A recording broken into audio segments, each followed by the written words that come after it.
yards and 7 touchdowns. But the key is Corby Jones.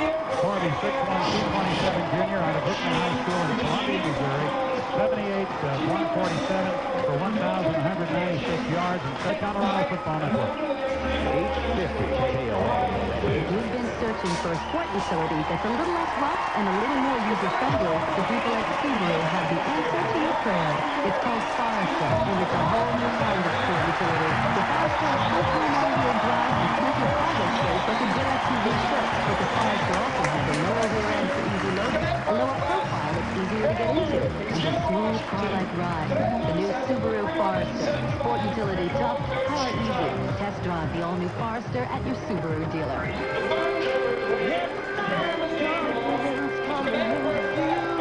Whenever there's a cold one, you can be confident of finding high-performance gasoline and an irresistible deal or two, like this month's Bus Bonanza. Buy a 9-ounce bag of Doritos in total and get a 2-liter bottle of Pepsi absolutely free. Total is proud to support BU Buffalo football.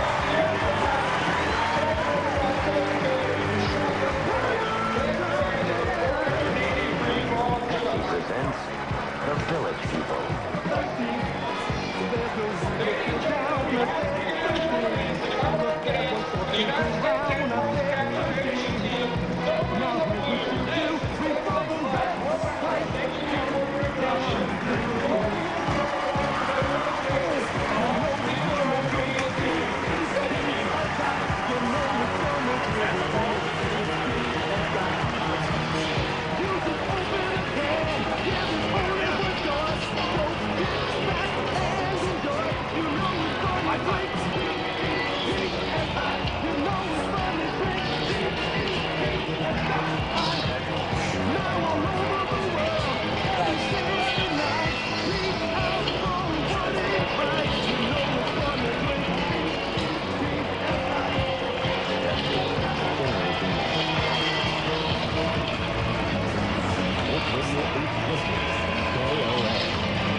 Welcome back to Folsom Field, the Missouri Tigers and the Colorado Buffaloes. I'm Larry Zimmer along with Jim Ryan, Bobby Anderson wandering the sideline. Here comes Ralphie and the Colorado Buffaloes. Dressed in their all black and gold headgear today as they get ready for this important Big 12 contest.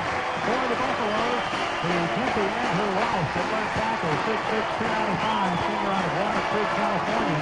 He didn't practice a lot this week, but he will start. Aaron Wade at left guard, 6'7", 290, senior from Wheat Ridge. Adam Reed at center, the 280-pound junior from Boulder High School. Melvin Thomas at right guard, 6'4", 310, senior out of New Orleans. He's also battling an ankle injury. Ryan Johannemeyer at right tackle, 6'7", 275, sophomore from Louisville. Tennyson McCarty at tight end, 6'3", 245, senior out of Boulder. 6 catches for 47 yards. Brody Hefner will play a lot, 6'5", 230. He's the sophomore out of Del Mar, California. 10 catches for 154 yards. The trio of receivers, Bill Savoy, 6'3", 200, senior out of Washington, D.C.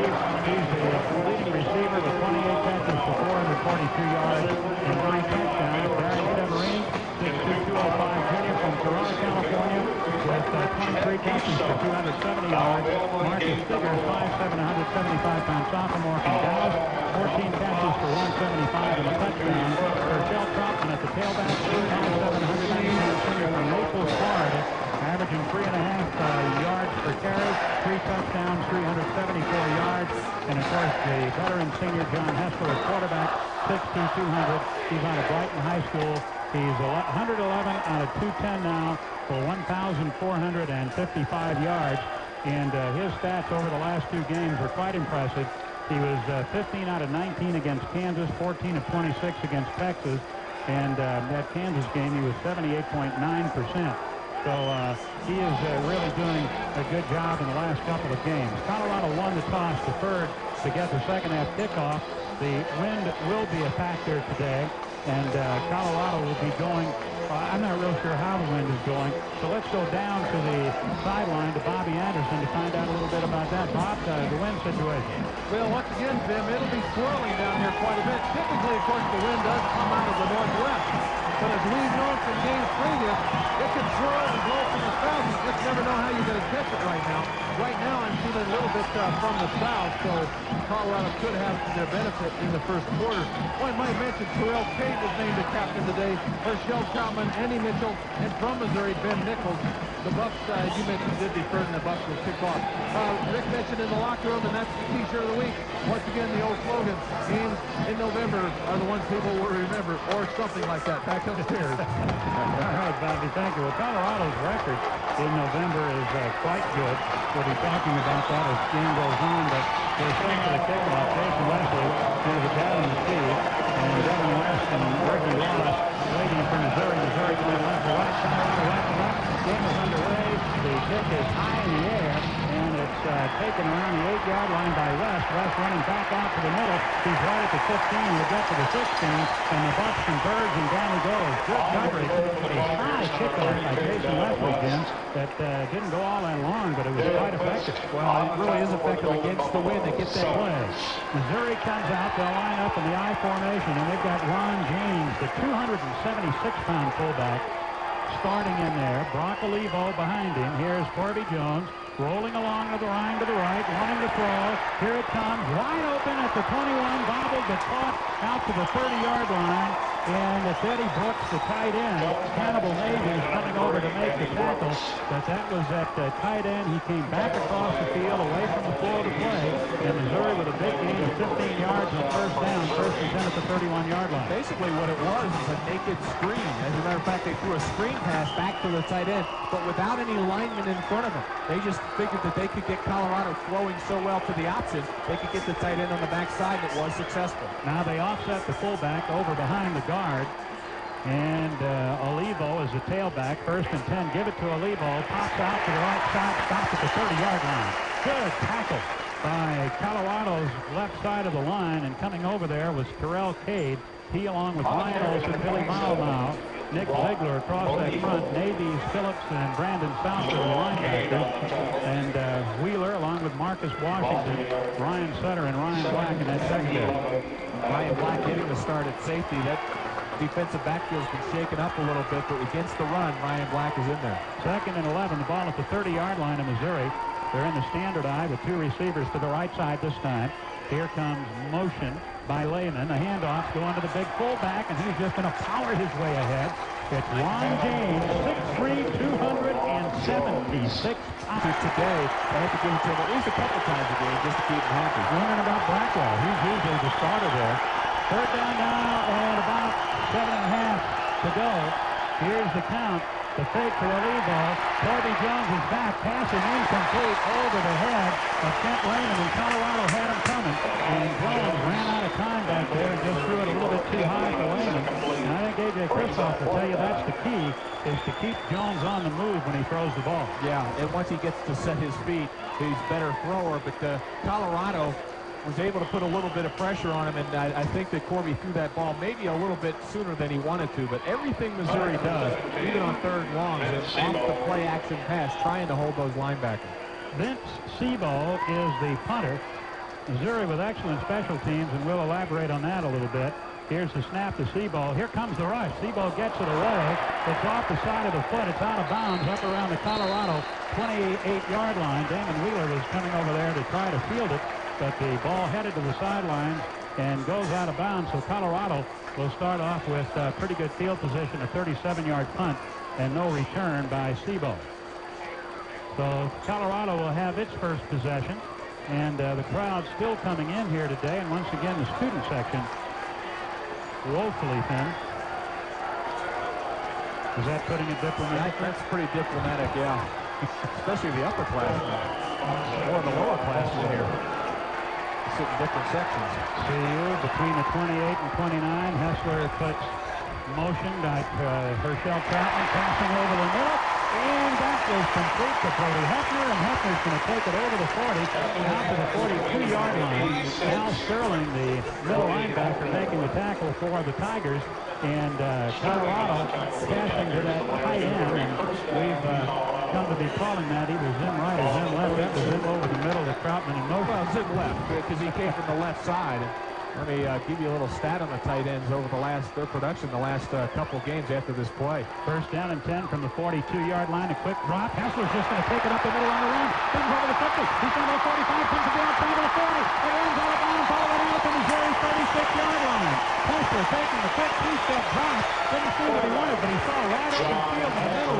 And Tim very alert. He just took off downfield and runs all the way to the 36-yard line. Yeah, great play by John Hessler. He wanted Tennyson McCarty as tight end on a real quick out, but Tennyson was covered, and John Hessler wasted no time, just fake it and then going. And he had a lot of acreage in front of him, and John Hessler did a nice job running. He said one of the keys to the game is get Hessler running the ball early. I think he performs better when he feels like he's really involved in the run game and the pass game. 22 yards on that one, taking it down to the Missouri 36. Give it to Troutman. Troutman gets the block, swings to the outside, and will run in to about the 32-yard line, and here comes the flag from deep center field. Aaron Wade giving him the good block out there on the corner. That's going to gain about 5 yards, but let's see what the marker's about. I think this is coming back, and Andrew Welsh almost had the block on Barry Odom, the weak side linebacker, and the second leading tackler for Missouri. If he had gotten that block, I think that could have gone all the way, but Odom was able to just slip off of Andrew Welsh and make that tackle. It's the same counter trade play that Colorado used very successfully against Texas a week ago. The bunch on the offense, 10 yards from the end of the run, repeat first down. Okay, Tom Ehlers is the referee. We had neglected to say that. He's part of our broadcast, and you just heard that. But Colorado not real sure that they're really going to run the ball all that well against Missouri. Missouri's defense, Larry Smith's defense traditionally, Jim, they're going to put a lot of people up there and stop the run. They're going to try to make you throw. They are going to do that, but I think that Colorado does have an advantage because I don't think the defensive line from Missouri is all that big or all that quick. After the penalty, back to the 42, first and 17. Here's the give to Troutman. Urshel hits the hole and runs across the 40. Gets down to the 39-yard line. And Marquise Gibson making the tackle. Missouri basically uses a 4-3, although they really move the end back and forth. Justin Wyatt, Manel Jones, Brian Faircraft, and Gibson are the four up front. Kevin Ford, Al Sterling, and Barry Odom are the linebackers. Shad Priss, a senior and a good one, at one corner. Carlos Posey at the other. Easter and Piercy are the safeties.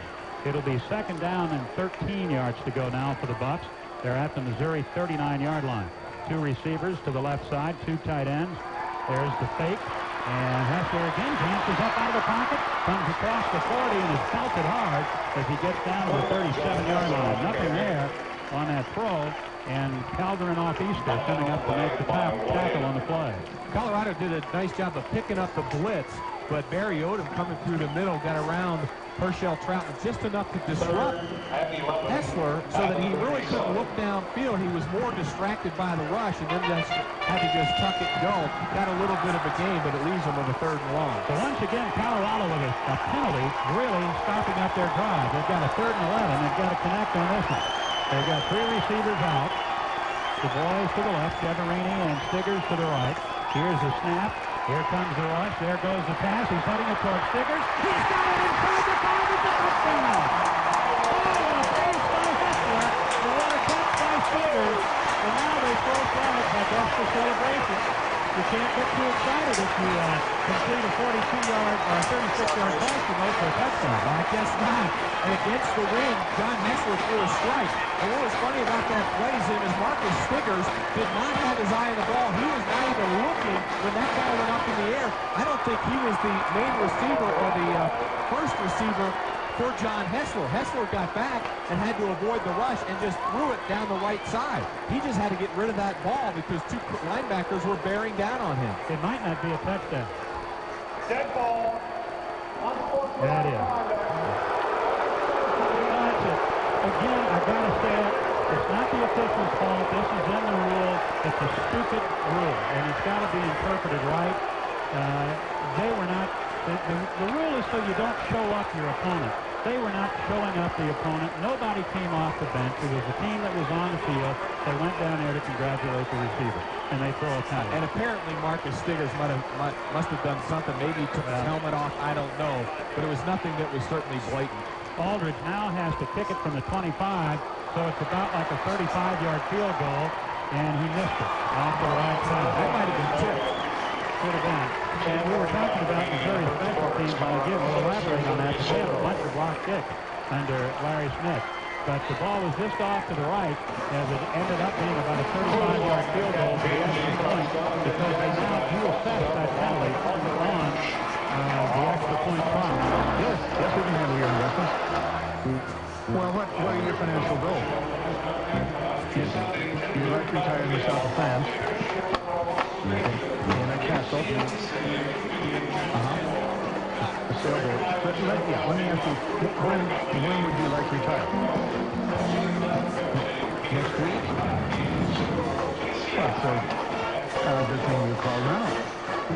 Come to Norwest for stocks, bonds, mutual funds, and the help you need to put them all together. That's investing to the nth degree. Just call your Norwest Bank to set up a meeting with the Norwest Investment Services representative. Dial NORWEST.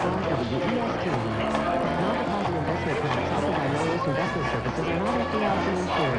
Non-bank deposits are not obligations of or guaranteed by any bank and are subject to investment risks, including the possible loss of principal invested. 850 KOA Radio. Colorado Buffaloes overcome a holding call and get on the board on their first possession of the afternoon and now hold a 6-0 lead over the Missouri Tigers. The extra point, of course, missed, as you just heard, by Jeremy Aldridge. The ball was partially deflected, and I believe that's why the ball was wide to the right. It did have the distance, but did not go in, and it was a 35-yard attempt on the extra point after the unsportsmanlike conduct call on the touchdown by Colorado. But it was a 37-yard Hessler-Stigers touchdown. The whole drive went 71 yards in 6 plays and took 2:11 off the clock. And as I mentioned on the touchdown, Stigers was not looking for that ball until it was about halfway to him, and then he realized that the ball was coming his way. He had beaten Carlos Fossey, the right cornerback for the Missouri Tigers, and he had beaten him well. He did a good job of getting separation right at about the last 5 yards. Here's Leslie's kickoff. This one's sailing long. Going into the end zone, West will grab it, but not come out. So the ball will be at the 20-yard line after the touchback. Colorado has already been tagged with a couple of penalties. They overcame that holding penalty. They didn't overcome the celebration penalty, which I'm telling you should not have been called. Tough call. I mean, you got kids who want to celebrate, want to be excited about when they score touchdowns. It really is not doing anything that is taunting or showing up the other team just to celebrate among your teammates. If you come off the sideline and come out there, they got to flag you, but nobody did that. It was the team that was on the field. Jim, there had to be something that the officials saw that were out of the ordinary. We'll try to find out. 10:39 remaining now in the first quarter. Missouri gets second series out of the eye. Corby Jones rolling along the line, going to cut back to the middle. Colorado grabs him at about the 22-yard line, and he falls forward to the 23. He's a big guy. He's 127 pounds, and he's pretty difficult to bring down. Good job by Maybes. Ryan Olson also over there to help finish him off. Let's head to the sideline. Bobby Anderson. Jim, a word on the extra point. The ball was not tipped. Jeremy Aldridge just said he missed it. And Marcus Stigers said that he got called because he pulled the old Green Bay Packer deal and tried to jump in the stands. I don't know if you guys saw that, but that's what Marcus said he did.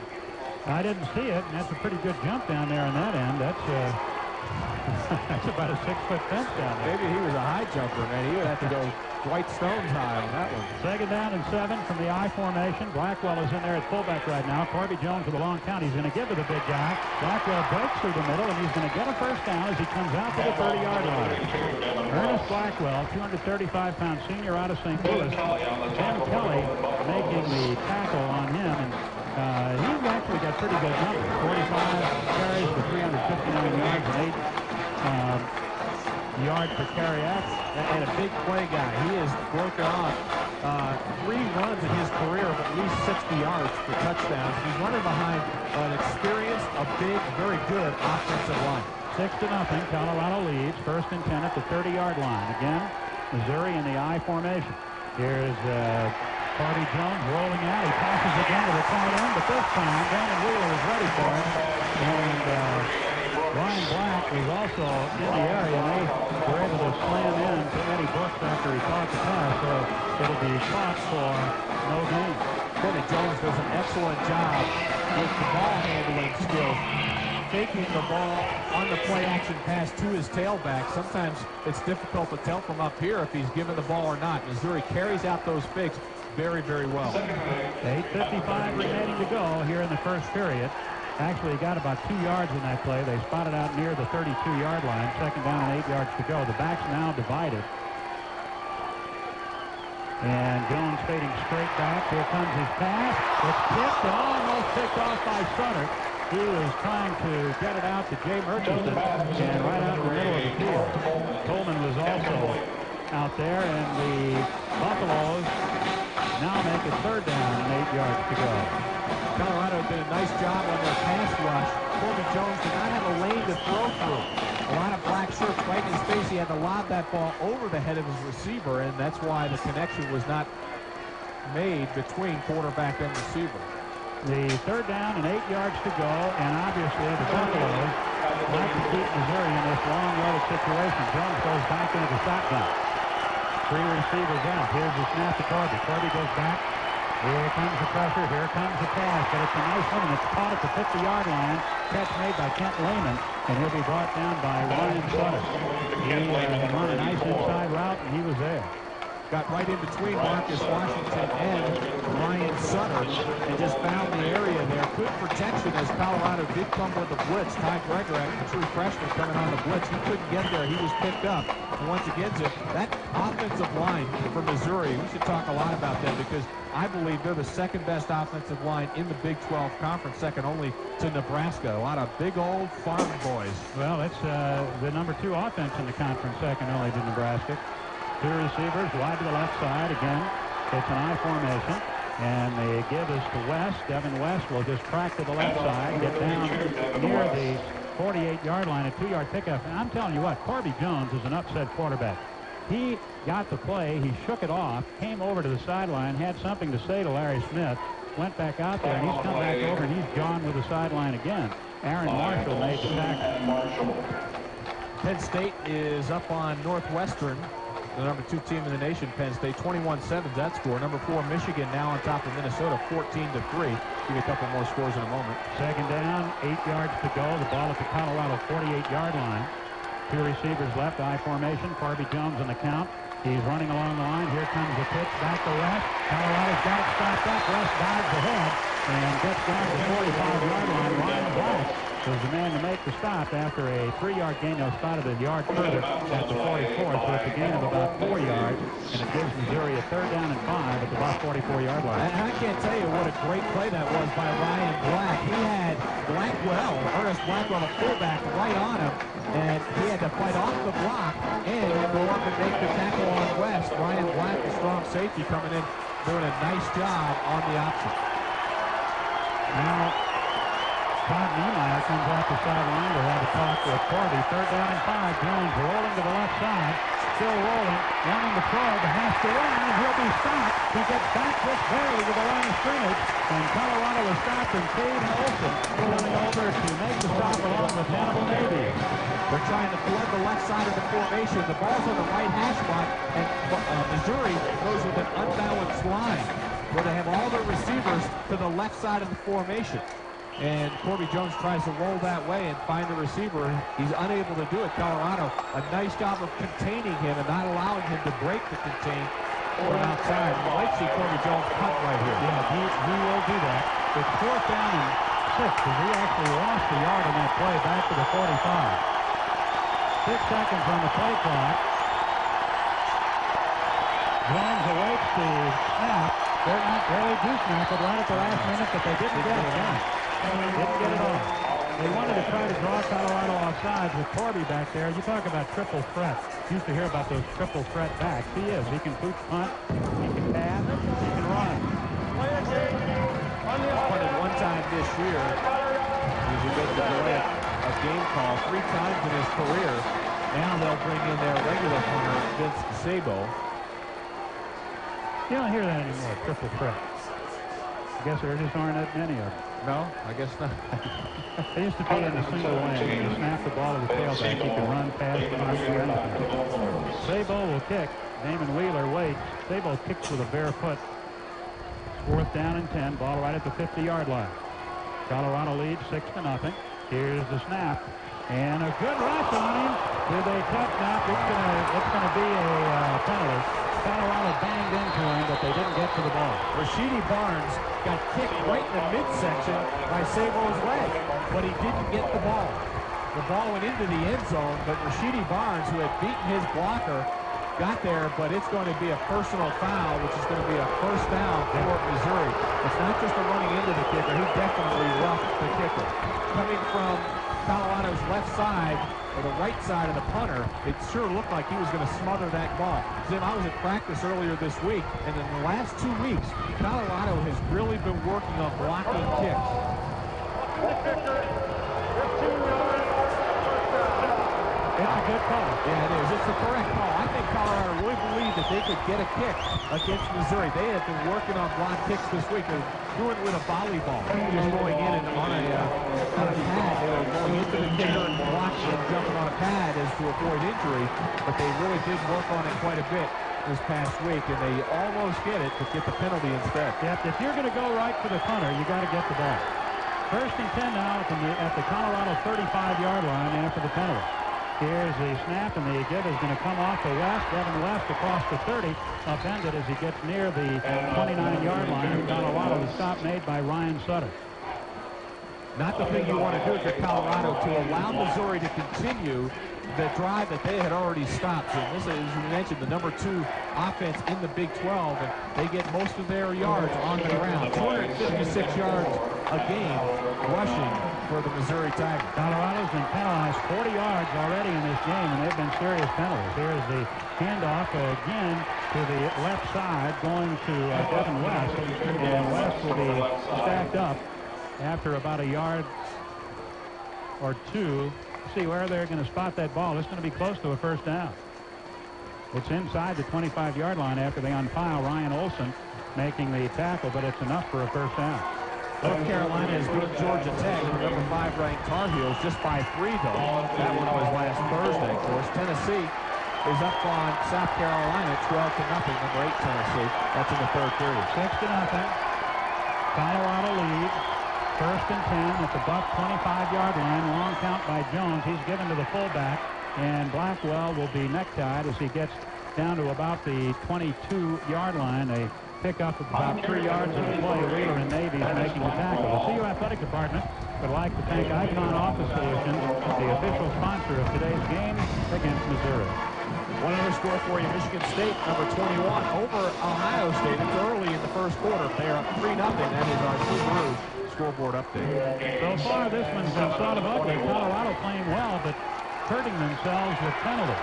They should not be in this situation right here without a penalty. Second down and 7. Ball just short of the 21-yard line. Colorado territory. Missouri has the ball. High formation. Corby Jones with one receiver out, rolling along the line. Here's the pitch to West. Good block out on the perimeter. Comes down the sideline, across the 15. He's down to the 10. And down around the 8-yard line, Ryan Black finally making the tackle over there on him. Blackwell's the guy who gave him that real good block in the corner. Well, Colorado got what it wanted. A corner blitz by Damon Wheeler. Corby Jones, doing the option to the left, had to pitch it immediately, but the block got West around the corner for a nice game, and now here we go, Missouri, no huddle. Bucks have been tough inside the 10. Let's see what they can do here. First down, goal to go. Corby Jones given to Blackwell. Blackwell just charges straight ahead. Will get to the 5-yard line as he's stacked up by Olson and Davies and Mao. Missouri excellent in the red zone themselves. They've scored their last 11 times inside the red zone. 32 of 36 on the years in, but the impressive thing is of those 32 scores, 27 are touchdowns. Missouri without the huddle. Second down, goal to go, 5-yard line. Corby Jones on the count. Fakes, rolls, looks to pitch, runs, touchdown. Corby Jones cutting it up and scoring. And charge that line to over-aggressiveness on the punt coverage because Colorado gave Missouri a new life and a new first down at the 35-yard line. And as a result, he's 8 out of 9 in his field goal attempts, 27 of 29 extra points. And he kicks that one up and in, and it's Missouri 7, Colorado 6, as the Tigers, with the help of that fourth down penalty, able to march 80 yards for a touchdown. 3:19 remaining in the first quarter. The Tigers lead by 1. This is the Colorado Football Network. The Colorado Buffaloes on not the only ones with a winning team this year. Just wait until you see the Power Pack 1998 Mercury lineup at your Lincoln Mercury dealer. First up is the 1998 Mercury Mountaineer. With its available V8 power, this SUV is an MVP at climbing mountains. And with its available all-wheel drive, you'll have the defense you need for tough, slippery roads. Then the slippery villager. This versatile performer has 4 available captain's chairs and a convenient rear seat that easily slides forward. With V6 power, Villager's got more than enough muscle to haul your favorite team around. You also want to keep your eyes on the 1998 Sable, which got features like an integrated control panel and a split fold-down rear seat. And with its standard V6 power, just wait till you see Sable run on an open stretch of highway. With a lineup like this, it's obvious that the Stampede has just beat a Folsom Shield for 1998. And your Lincoln Mercury dealer will make it as easy for you to score as it is for the Buffalo's offense. Imagine yourself in a Mercury now.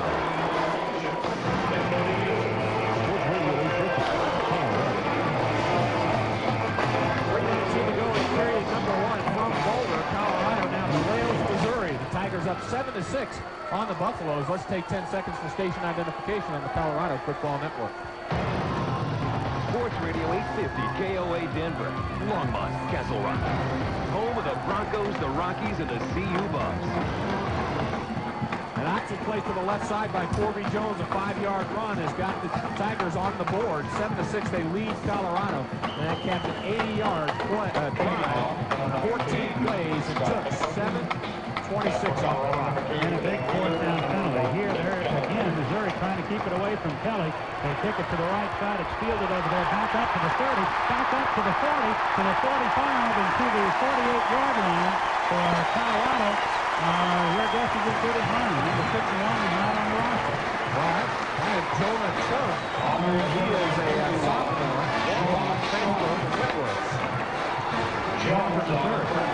No, that's for Colorado. Okay. He's not on our official roster. We'll have Bobby check out to see who number 51 on the special team is.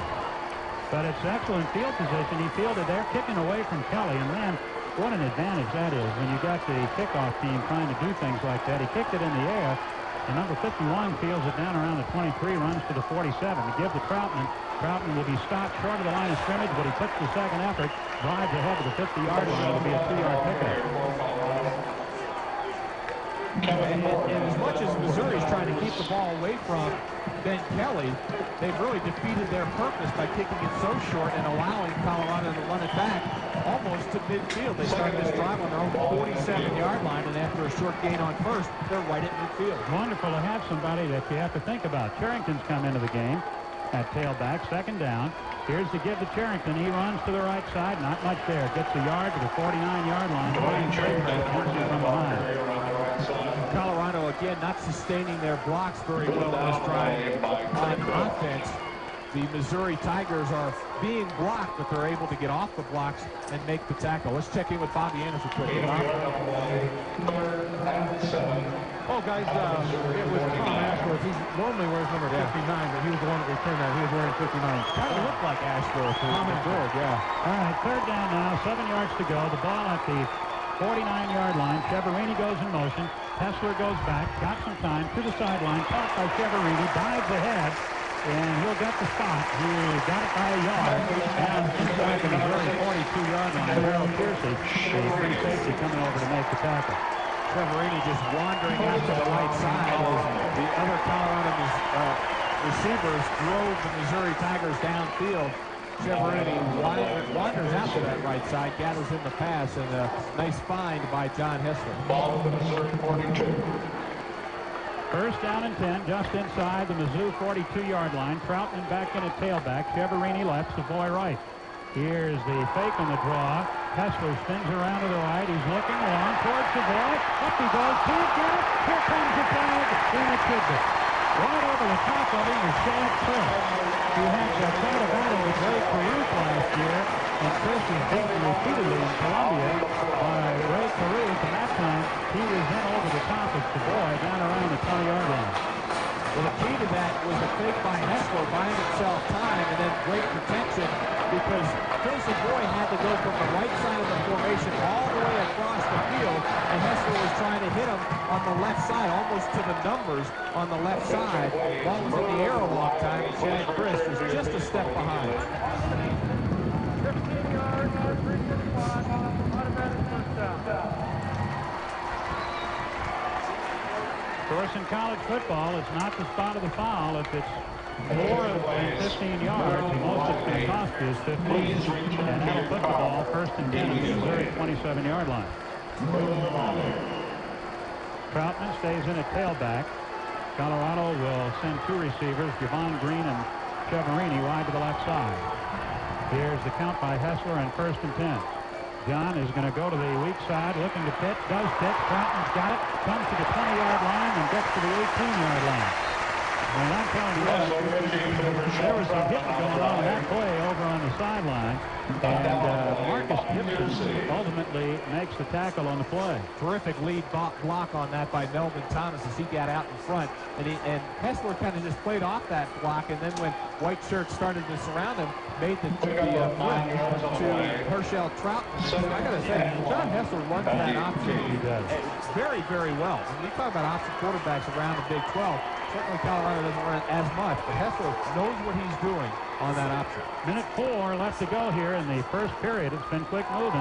Give it off to Troutman, bounces off the tackle. Now it's Hessler keeping the ball. Hessler running down the right side inside the 5, gets down to the goal line.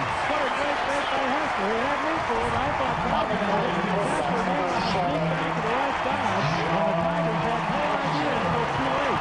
Kyle Piercy ultimately catches up to him, but Hessler runs it all the way down the goal line. Wow, he had a terrific make to Herschel Troutman on the right side. It might have been Hessler just decided to keep that ball and couldn't make the handoff quick enough. It was a naked move. There were no blockers out in front of him, but there were no defenders either as Hessler got all the way down to the 1. I think Troutman thought he had the ball. Yeah, it was a naked move. Here's the two-back eye. Hessler comes over the top on the quarterback.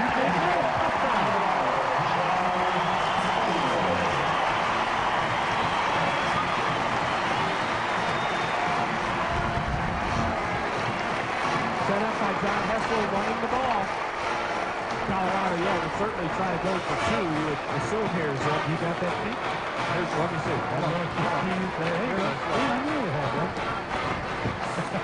What are they down by? 5? If they were down by 5, go for 2. There you go. I got my little card. I know you do. I knew you would have that. 12-7, Missouri trailing the Buffs now, yes? I think we really need a card to figure this one out. Huh? It's 12-7. They need 2 points. So Colorado going for 2. Fisk and Troutman once again line up in the eye. Here is Stiggers in motion. Oh, fumbles the snap, pitches back to Stiggers, and Stiggers looking to run, but he's tackled from behind. It was a trick play. Marcus Gibson making the tackle from the It was going to be a reverse to Stiggers and then a throwback to John Hessler, but the fumble on the snap just boarded the play. I've seen him work on that time and time again, looking to see when they would ever use it, and there was the time that they fumbled the snap and just messed up behind. So now it's Colorado 12 to Missouri 7. 37 seconds remaining in the first quarter here at Folsom. Timeout on the Colorado Football Network. Radio 850, KOA. All hooted from the Subaru Outback Limited. I was thinking about spending all my time in the bush acres to make some rescuing kangaroos. But I've also got a more civil. After the 1-yard sneak by John Hessler. Good field position to start that drive. Off of a short kickoff. The Bucks got it at their own 48-yard line to go 52 yards, 6 plays. Take 132 to do it. Key play, a John Hessler 18-yard run. They got it down to the 1-yard line on a bootleg. Tremendous fake by Hessler. Everybody in the building thought that Troutman had the ball. Hessler struck by the white shirts for the 18-yard gain. The Colorado now 12-7. Just 37 seconds left in the first quarter. This wind really picks up, and there's a swirling type of wind really coming out of the west. It's coming, it's sort of a side wind coming right over the top of our heads down onto the field. The ball blew off the tee. Casey Wesley sticks it back on there. I don't think it's really necessarily blew off again. They're going to have to hold it. That means Ben Kelly, instead of being down in the wing, will have to hold it. Why do you say Ben Kelly? Well, probably because he's the fastest guy out there and he can get up and get down the field. I don't know. He's probably very, very good at squat thrusts. See what I'm saying, Jim? Not going to touch that. See what I'm saying? So he can get up very quickly. You know what I'm saying? Oh, well. Now, you know why he holds it? No. He's a safety. He's the guy that's going to just lay back anyway and be the last line of defense. All right, there's the explanation. Jason Leslie has the ball held by Keller, comes up to the ball. Here is the kickoff. It's not going to be all that long this time. Coming up under it at around the 9-yard line is West. West to the 15, West to the 20, to the 25, and will be pulled down as he gets to the 28-yard line. The ball was out. Darren Fisk making a tackle on the play. We'll take a 30-second break on the Colorado Football Network. What are State Farm agents really like? We asked Denver area policyholders Brian and Shelley Hart. Last August, our house got struck by lightning. It was the loudest bang you've ever heard. I think it went in through the attic and into my son's bedroom.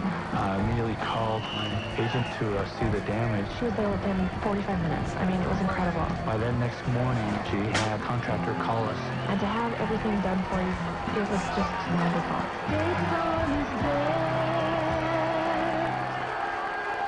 First down and 10, Missouri at the 28-yard line. Corby Jones will come in on a reverse. He's picking it back away from the receiver. 30, 35, 40. Cutting back to the middle of the field will be tackled at the 45-yard line. Corby Jones on a reverse to his wide receiver, Kent Lehman. Lehman coming to the right side. And Missouri pulling out the stops here. He's all the way to the 45-yard line. That's about a 17-yard move with a mile-long cutter on the tackle for the buck. Lehman knows what to do when he runs that reverse. It's his third of the year for Lehman. It's an excellent call by Missouri as Colorado really gearing up to stop that option. They start the option to the left, and then they just pitch it back on the reverse. An excellent call, Colorado, with all its focus on Corby Jones. Kansas State 6-2 over Texas Tech, and that one is in the fourth period, so that's going to happen. 12-7, Colorado over Missouri at the end of the first period here in Boulder. You're called out on the Colorado Football Network. Sports Radio 850 KOA. No one is more in tune with today's music than VH1. The freshest sounds, the brightest stars, the best rock and roll has to offer. VH1 is music first. VH1 gets you inside the shows and all the way backstage. It's where you meet the rock and roll's biggest names. And now, TCI is bringing Denver more VH1 every day. Daytime, nighttime, prime time. Beginning September 4th, on TCI you can turn to VH1 more often and stay connected to the music you love.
Tigers have the ball first and 10 from their own 47. Here's the count now by Corby Jones. They're in the I formation. And he's going to give it to Olivo. Brock Olivo with a nice hole over the right side. Runs over the 50. And will come down to the 47-yard line of Colorado with Navies and Sutter on the tackle for the left. The second quarter has been very kind to the Missouri Tigers. They have 71 points so far this season. By far their best, not their best quarter. Actually, the fourth quarter has been very good for them too. But Missouri has really taken control of some ball games in the second quarter. Colorado going from right, or rather Missouri going right to left now, north to south to north in this quarter. Here's the give again to the fullback. He'll get the first down inside the 45. Goes Ron James. And now Navies making the tackle on the play. Ron James, figure out of Clarence. He's got a rotating Ron and Ernest Blackwell in there, and the option always starts by putting the ball into the belly of the fullback. Then first quarter statistics unofficially, Colorado had 120 yards of total offense. The Missouri Tigers 103 yards. Colorado 57 yards on the ground, 63 through the air. For Missouri, it was 69 yards running and 34 yards passing. Ricky Ross goes wide to the left side. Corey Coleman to the left. Harvey Jones giving to Olivo. Big hole. Olivo across the 35. Fights his way ahead to the 33-yard line before Mike Phillips is able to put him down. Brock Olivo. He has not really hurt Colorado in games in the past. He needs 99 yards today to set a school record for all-purpose yardage. He already holds the all-time career rushing yardage mark at 2,808 yards coming into today, but he's a guy that's really an interesting study. He has a motto. It says, dream big. As I told Tim Smile, it's not that impressive that his motto is dream big. It's impressive that he has a motto at all. Second and a yard from the 34-yard line of Colorado, and Harvey Jones sees the clock running down and takes a timeout. So Missouri has used their first time. Beat up. You want to beat the big. But it is just that. The big team has 75% more beat than the big match. And even beat it in the face test. Anything else, Coach? Make it see you later. Well, Coach, you can be sure the heat's always on. After all, that's what the red face of flame bowling is all about. Because you know, our fans love to win. And win they will, because they can get the new big team with fries and a drink for just $2.99 every day at Burger King. That's $2.99 every day. Just consider it another trip in the win pot. Hey, there's nothing like being a winner. Burger King. Get your burgers worth. Price participation may vary. Comparison based on group of fill rate and national taste test. 850 KOA. 12-7 is our score from Boulder, Colorado. Larry Zimmer, Jim Ryan, and Ronnie Anderson. 13-26 to go before halftime. 12-7 Colorado leads the University of Missouri. And in that first quarter, Colorado came out of it ahead by 5 points, although only holding the ball for 4 minutes and 53 seconds of that first quarter. Missouri had it for well over 10 minutes in the first quarter, but Colorado makes their 2 possessions in the first quarter count. 2 touchdowns for the Buffaloes, a 37-yard hustle to Stigger's pass, and a 1-yard sweep by John Hester. Second and a yard now. Here is Harvey Jones with the I formation. And Harvey's going to come to the left, and I think Missouri moves. I think that left tackle will move early. 49 degrees the temperature. Wind is from the southwest at 11. Dead ball.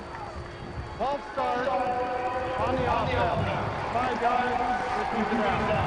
That was Chris Meredith, the offensive tackle / tight end. He's playing. He wears a number 64, but actually lines up in the tight end position because Missouri likes to run a lot of unbalanced line. So even though he's in the tight end position, he's not an eligible receiver because another receiver with a white jersey on covers him up, is on the line of scrimmage on that same side. James and Olivo now with second down and 6. Back to the 38-yard line. Motion by Coleman to the near side. Colorado jumps off, but the flag goes down. Missouri's got a free down if they want it. Coming up the middle and not getting much, but I think Colorado will be penalized. Yeah, if they don't blow the whistle immediately, they allow the offense to run the play, then you have to assume it's going to go on the defense, and indeed it is. So it's going to go right back to where it was before. It'll be second down and a yard. They swapped 5-yard penalties. 12-7, Colorado leads it. On the defense, 5 yards from the previous spot. Repeat the down. You know, Zim, we're talking about Brock Olivo. He's a guy that has a motto, dream big. He's the all-time leading rusher for Missouri.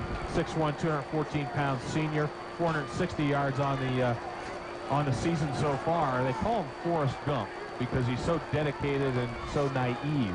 And that's just the type of player he is. He's a strong kid and has great morals. He's won a bunch of leadership awards at the University of Missouri. Just a fun guy to watch play football. Olivo is going to split wide to the left side and now come back in motion. Blackwell, he resets behind Blackwell, the fullback. Harvey Jones with a second down in the yard. Got the ball. And he is going to give it to Blackwell, who's breaking free over the 20, over the 10, over the 5, and it's a touchdown. Ernest Blackwell, he had a 7-yard run a week ago against Oklahoma State. He's the big guy from the middle. He only needed a yard on that, but he goes all the way down for a touchdown. 33-yarder by Blackwell. Well, he's a tailback in a fullback's body, really, and he has that kind of quickness and strength. He is 6'3", 235 pounds, but he has moves, too. And he went off that right side and easily broke a couple of Colorado tackles and then went the distance. So Missouri already ahead 13-12, trying to make it a 2-point lead. Scott Nickman trying the extra point. Here's the snap, the spot, the kick is good. It's Missouri 14 and Colorado 12, and the Buffaloes still suffering, being a little bit behind. Morris turned on the that forced them to try the extra point from 35 yards, failing to make two. So they're going to be trying to make up that 2 points now. 12:52 remaining in the first half. Missouri 14, Colorado 12. Timeout on the middle of the opponent. Sports Radio KOA. Ron Roy, beer vendor, beer man. Coors Light is frost brewed and needs to be delivered to the fans cold and perfectly refreshing, so sometimes at a big game I get a little nervous. So what I'll do is, to relax myself, I'll picture everyone in their underwear, which isn't always a pleasurable experience. But if it helps me get cold Coors Light to the people, it's worth it. Just please wear your underwear. Coors Brewing Company, Golden, Colorado. If you've been searching for a sport utility that's a little less rough and a little more user-friendly, the people at Subaru have the answer to your prayer. It's called Forester, and it's a whole new kind of sport utility. The Forester has full-time all-wheel drive and plenty of cargo space like a good SUV should. But the Forester also has a lower rear end for easy loading, a low profile that's easy to get into, and a smooth car-like ride. The new Subaru Forester, sport utility tough, car easy. Test drive the all-new Forester at your Subaru dealer. We got a seesaw battle here in Boulder, and the Missouri Tigers are now on top, 14-12. A 33-yard run by Ernest Blackwell has just put them up by 2, along with the extra point. 73 yards in 5 plays for the Missouri Tigers, and they lead Colorado 14-12. 12:52 to go in the first half. Here's the kickoff, and again, it's sort of a squibber. It's going to Ashworth again at the 24. Comes to the 30, and will be out to the 35-yard line. He just sort of put that one up in the air, and Ashworth waiting. Now we know his number. Yeah, we know why. He was wearing number 59, and we get word from Bobby Anderson that he always wanted 51, and well, the jersey came in this week, so he switched numbers. And again, good field position for Colorado as they'll start just inside their own 35-yard line. Mike Martin say it's at the 34, but that's pretty good field position. And all they had to do was catch a field goal, or catch the kickoff, and Tom Ashworth just returned it a few yards.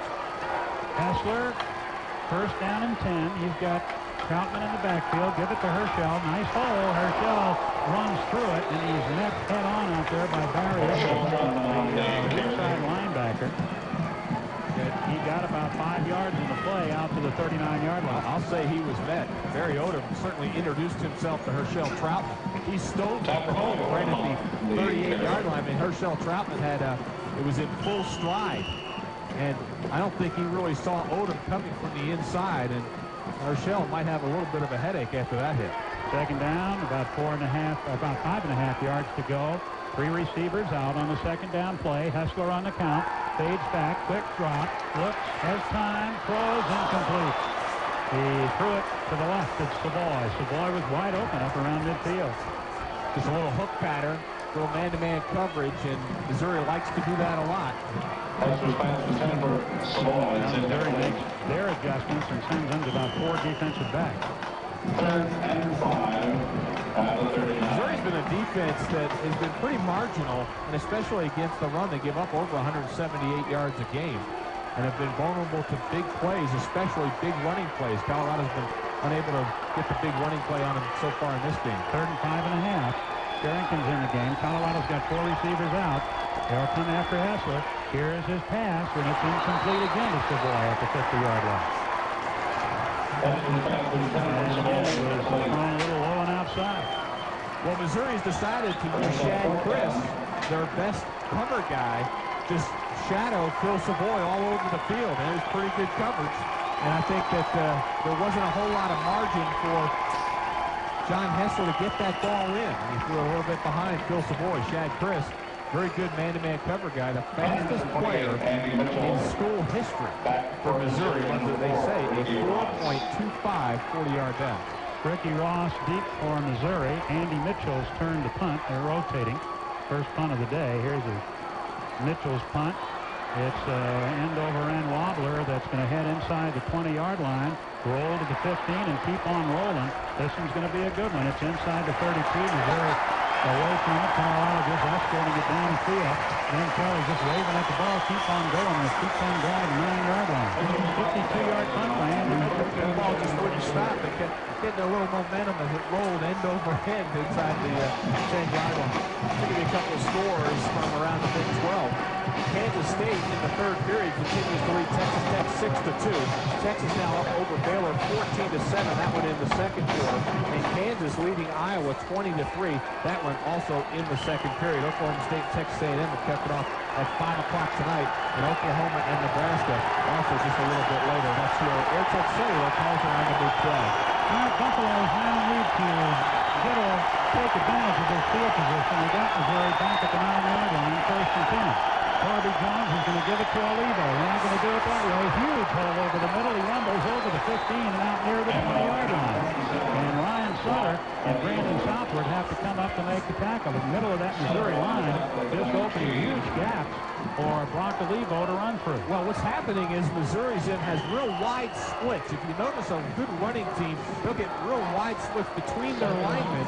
And as the defenders take on those blockers, there's just natural gaps there anyway, and the safeties have to get involved. 9-yard pickup on the play, second and a yard, and they're going to hand it off to Ron James, the fullback. He'll get the first down out near the 22. So much for having him pinned inside the 10-yard line. Missouri in 2 plays has it in a pretty good field position out around the 22. Grady McDonald made the tackle for the Bucks. Missouri leads at 14-12. We have 11 minutes to go in the half. Missouri scored on 2 of their 3 possessions. And that second possession, however, Colorado had him stopped at midfield but roughed the punter on 4th down, and Missouri went on to score. Wide to the left side comes Coleman. These 2 tight ends. He's the only split man. High formation. Corby Jones on the count. Corby's going to fake it to James. He's rolling. He's cutting. He's coming upfield. He's going to get to the 30-yard line. An 8-yard pickup by Corby Jones, running right up the slot. And the Buffaloes right now not doing a very good job of Missouri's running game. Hannibal Navy's making the tackle on the play. Well, you got to credit Missouri's offensive line. That time, right tackle Todd Niemeyer, he was able to kind of seal that side and allow the fullback to go through the hole, and then Corby Jones, the quarterback, to go through the hole just off the right side of their offensive line, right off right tackle. Second down and 2 yards to go from the 30. I formation. The count by Jones. And the give to Olivo, and Olivo's got the first down and some change. Gets out to almost the 34-yard line where Ryan Black wraps him up. They'll spot it between the 33 and 34, but it's another Missouri first down. They started back at their 9-yard line. They've already driven 80 and 73 yards for touchdown. And that was an isolation play, and what that means is the offensive guard blocks down onto the nose tackle, and if you're a linebacker, you're the one being isolated on. It looks like just a parting of the Red Sea, and a fullback coming right at you. And that time, Hannibal Navy's had Ron James coming at him, 6'3", because he just got 276 pounds. Well, that's a tough play on a linebacker. The other thing Missouri is doing, they're controlling the clock. They held it for 7.5 minutes on their first drive. First down and 10. Jones checking off at the line of scrimmage. He's got 2 seconds on the play clock and has to burn another timeout. That's the second Missouri timeout, and it comes with 9 minutes and 33 seconds remaining in the second quarter. 14-12, Missouri leads. Timeout on the Colorado Football Network. Sports Radio 850. KOA. Hi, Matt Bogan here for America West Airlines, and today I'm calling a man with Bill's planes for the other airlines. I'm flying next week, and I was wondering if you could tell me which of your planes has a hot tub? That would be a negative on none of them, sir. That's too bad, because sitting too long bothers my back. What about a nice deck in case you want to get some air? Sir, at 32,000 feet, there is no air. Oh, It's just that America West uses the same planes as the other national airlines, but their fares are so much lower. I thought maybe you had built a specially equipped fleet. Your planes have staterooms? Just seats, sir. Oh. Sir? What about a pitch and putt? Regulations prohibit golfing on all flights, sir. Well, then one could conclude that despite the high fares, those other airlines' planes are pretty much like America West. Absolutely identical. Oh, look over there. What? Well, there you have it. America West's planes are just like the other airlines. It's their fares that slightly lower. America West. It seems silly to say more. The Colorado Buffaloes are brought to you by America West Airlines. America West offers the same amenities that you'll find on other national airlines, but they offer them for less. For reservations, call America West at 1-800-2-AWA.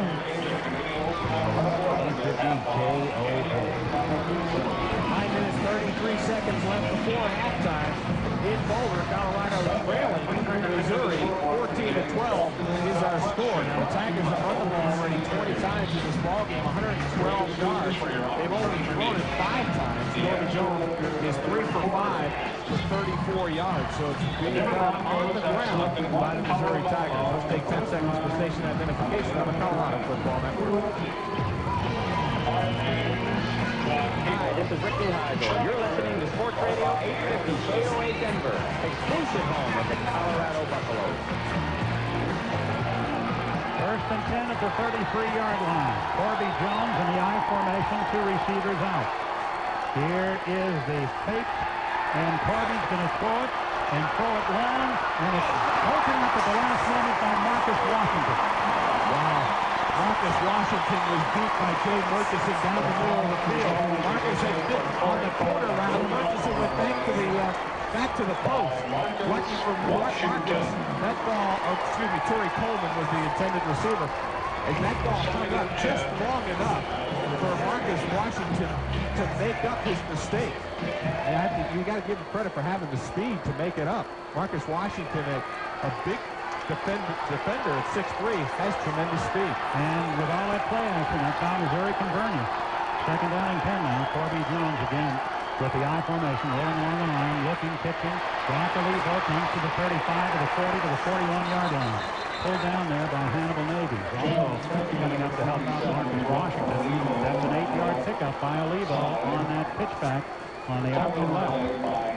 Colorado seems to be thin when the ball is pitched.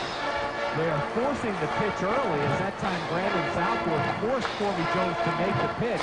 But then there are just a scarce amount of black jerseys out there, and the Missouri Tigers have 2 blockers in front of the ball carrier. Colorado needs the football. Missouri's just been dominating the time, and now it's 3rd down and 2. The Bucks have to make a statement here.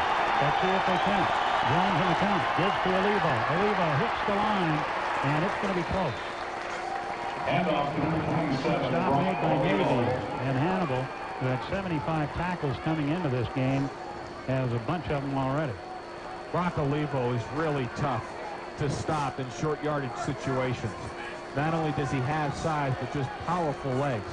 Then he had the Missouri school record for squat at 760 pounds. He was able to squat. He bench presses 420. He is a strong individual. That showed it there. Not for a first down. So Mizzou will have it at the 44. They've rolled from the 9-yard line, and they just keep taking time off the clock, and that's as important as anything. Colorado must stop it if they're going to win this game. First down and 10. And now the officials, Colorado is pointing at something on the Missouri side of the line, and the officials bought it. Well, if you can imagine about 11 football players in their stances, they don't move other than just to put their hand up and point. They all pointed in unison at the tight end. Ball start prior to the snap on the offense. 5 yards, feature down. That's now the 4th penalty on Missouri for 30 yards. Colorado's been penalized 4 times as well. 45 yards of total penalty yards. So this game would be tied without that 1 penalty. And that's the one after the touchdown for celebration that made him try to kick the extra point from 35, and that's why they're down 14-12. First and 15 now for the Tigers up the 39-yard line. And here is the fake. Corby Jones reverses to the right side. Being chased. And he gets the pass away. It's going to be caught by the fullback getting to the 40. And he comes all the way out to the 50-yard line. What a great job by 6-yard line. Now he's limping, and he is limping, but he somehow escaped and threw that screen pass out to James. And to be honest, how somebody couldn't be downfield on that, but it's not called. I guess they weren't. Well, he was being chased by Nick Ziegler, who was pulling him down and just yanking on the jersey. And as he was going down, but before he touched the knee, Jones got the pass off, and James caught it. 10-yard gain, 2nd down and 5. What a big play by Jones. Here's the handoff to Olivo, and he's going to push ahead for another 1st down. He gets it down to the Colorado 46-yard line. Folks have to do something about that dive play. I'm watching Corby Jones, who is really kind of favoring his right leg, trying to shake off some kind of injury to his right leg, but is refusing to come out of the ballgame. Mavies and Sutter made that tackle, but the officials are going to rule it's inches short of the 1st down. Less than a yard to go. Missouri on the year has been 40% on 3rd downs, but when you got 3rd and about a half a yard with this offensive line, the way they're able to run the football, this should be a given for the Tigers. Jim, there's only 6.5 minutes to go in the half. Missouri is just holding and running that clock. Olivo is stopped, but I think for the 2nd effort will get him there. Ryan Olsen submarine under, but they couldn't quite put him down, and Olsen, I think, went over the top. Enough yards. Now a flag goes down. Yeah, Marcus Washington is drawing over there with Ricky Ross, the senior wide receiver, and as they were talking to each other, I believe one of them is going to get a penalty. It might go on both of them, but we'll wait and see. This penalty is just on something that was said between those two players. And I tell you, where they spotted that ball, I don't think they made it. Great penetration from Ryan Olsen, who got to the legs of Brock Olivo, but as you mentioned, Olivo still with a 2nd effort to get close to 2 1st down yardage. Dead ball. Personal ball on the defense. 15 yards. 1st down. It's on Marcus Washington. It'll be a 1st down for Missouri, and they'll have the ball down around the 31-yard line as a result of all of that. I think he was just getting frustrated that Ricky Ross was just being a pest, blocking him downfield. And I don't know if Marcus took a swing at him.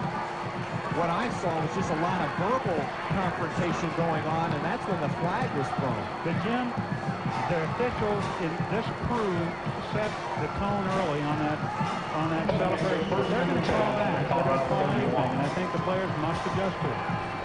It's baloney, but that's the way it is. I formation, 1st down at the 31-yard line. Corby Jones puts a man in motion. Long count. He's got the ball rolling to the right. There's the pitch to Olivo, and he's going to dive ahead across the 30 and get down near the 27-yard line. Hannibal Navy's making the tackle. The thing, if you're a Colorado fan, that I think you must be most concerned about in this football game is Missouri doing just what they're doing. Well, just keeping the football and running the clock. Colorado has run, what, 3 plays in the 2nd period? And in 5.5 minutes left to go. Kansas State leads Texas Tech still in the 3rd period. That one's 6-2. 2nd down and 6 yards to go. Jones rolling along the line. Here's the pitch to Olivo. Olivo to the 25, to the 20, down to the 15, down to the 13-yard line. Mike Phillips ultimately making the tackle. Colorado came with a blitz up the middle as they tried to run blitz in the middle of the line, and Missouri went wide. It was picked up just enough to allow Missouri to get outside, and Brock Olivo with a nice gain. Colorado, if they're going to blitz up the middle, are going to be a little bit thin on the outside if they try to go wide, and that's what happened on that play. Now the score in Lubbock, 13-2, Kansas State leading Texas Tech. If the Buffaloes are going to win this, they're going to have to solve that defensive problems they're having right now. 1st and 10 at the 14-yard line. And here's the give to Blackwell, the big fullback. He's hit at the line of scrimmage. He'll still get a yard or two down near the 12-yard line. Texas leads Baylor. That score a little closer now, 14-13. Kansas leads Iowa State 27-3. That's our Subaru scoreboard update. Navies and Gregorak on the tackle. The ball at the 12-yard line, second down, and about 8.5 yards to go for Missouri. 4:20 left to go in the first half. Tigers lead 14-12. Here's the count. Corby Jones bootlegs out to the right side. He wants to throw. He's being rushed close to the end zone. It is incomplete. Ken Kelly down there just in front of the tight end Eddie Brooks. And the pass is incomplete. Eddie Brooks had every opportunity to catch that ball. It looked like Ben Kelly jumped up, thought he might have a chance at the interception. I don't know if he got a fingertip on it, but that ball went in and out of the hands of the tight end, Eddie Brooks, who really is more like an H-back, fullback, tight end hybrid kind of player. Not a prototypical tight end, only weighs 210 pounds. So now it's third down. And about 8.5 yards to go. The ball rushed at the Colorado 12-yard line. Got to hold him to the field goal here. They put two receivers out to the right side. They're back to divide it. Here's the count by Jones, fading straight back. He will flip it out into the front to block the lead ball. He's driven out of bounds at the Colorado 6-yard line by Brandon Southwood. Colorado's done a nice job, at least forcing the field goal attempt, as we see Scott Nickman's going to come out on the field. And this is really needed by Colorado, that they kept Missouri out of the end zone. They already trail at 14-12, 3:57 to go in the first half, and Missouri took the ball over with 11:40 to go in the second quarter. Can you believe that? They had a 7.5-minute drive in the first quarter. Nickman to try the field goal, 23 yards, up it goes. It's good. 22-yard field goal. 22-yard field goal. And Missouri now leads Colorado 17-12. 3:53 to go in the half. It's a 30-second break on the Colorado Football Network.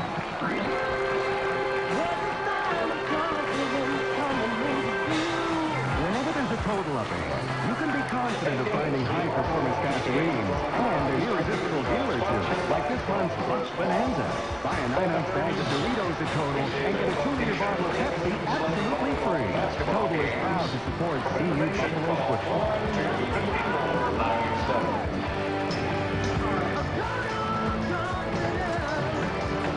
850 KOA Radio.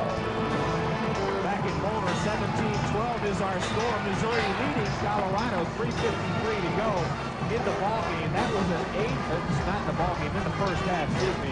That was an 8-minute and 46-second drive by the Missouri Tigers. And they go 91 yards. And they get the field goal on the board. 15 plays for the Missouri Tigers. 15 plays. It was almost all done on the ground. Were there any passes completed? We'll try to check that out. I can't remember any offhand. Yeah, there was the screen pass to James, and then they wanted to leave. There were a couple of short passes that were complete in the drive, but it was almost all done on the ground. Then saying two passes would be completed on that drive in 15 plays. The 22-yard field goal from Nickman gives the Missouri Tigers the 5-point lead at 17-12. Colorado very, very fortunate to hold that to a field goal and not a touchdown. Buffalo's changing up their kickoff alignment now. They're moving Kelly up a little bit closer. Here is the kickoff, and it's going to come to Kelly. Kelly grabs it at the 13, back to the 15, back to the 20. Outside he goes. He's at the 30, 35, out to the 40, 45, 50, and down to the Missouri 47-yard line. Fumble the ball goes out of bounds over at the 49. He has to be the most electrifying player, I still say, since Cliff Ranch to play here. That's some 20 years, almost 30 years. Marquez Young making the tackle for Missouri over there. Well, Colorado did a great job, as you described. So they changed their kickoff alignment and brought Ben Kelly up to around the 20-yard line. And the ball was kicked short once again, and Missouri had done on all their kickoff. He was able to field it and had great yardage to the left side. Good blocking as he has gotten all year long from his kickoff return team. Kelly, the #1 kickoff returner in the country. Carrington's at the tailback. He's got the handoff, but not much there. Again, Colorado not sustaining the block over on the left side. Carrington didn't have a hole to go through, and he loses about 2 yards back to the 50-yard line. Marcus Gibson making the tackle. Well, it looked like there was some running room there early, but the play was so slow in developing. Cherrington on the little stutter move to the right side and then coming back on the counter trade play to the weak side. Took a long time getting that ball in his hands, and by that time the lane had closed up. Buffs need to open it up. They need to get points and need to not go 1, 2, 3 out. Second down and 12. Here's Hessler. Backs up. Quick drop. Quick pass. Intercepted. It comes off the hands of Stiggers, and it's down to the Colorado 40-yard line. And it was Wade Perkins, I believe, who picked that off. Wade Perkins got the ball on the tip. It came off Stiggers, and Andrew Wells finally stopped it at the Colorado 39-yard line. Well, just a little hook pattern, just a little pitch over the middle, over to the left side, and Stiggers had that ball thrown behind him just a little bit as he was leaning to the inside. Ball thrown a little bit to the outside. The ball went off his hands and into the hands of Wade Perkins, who gets his second interception of the season.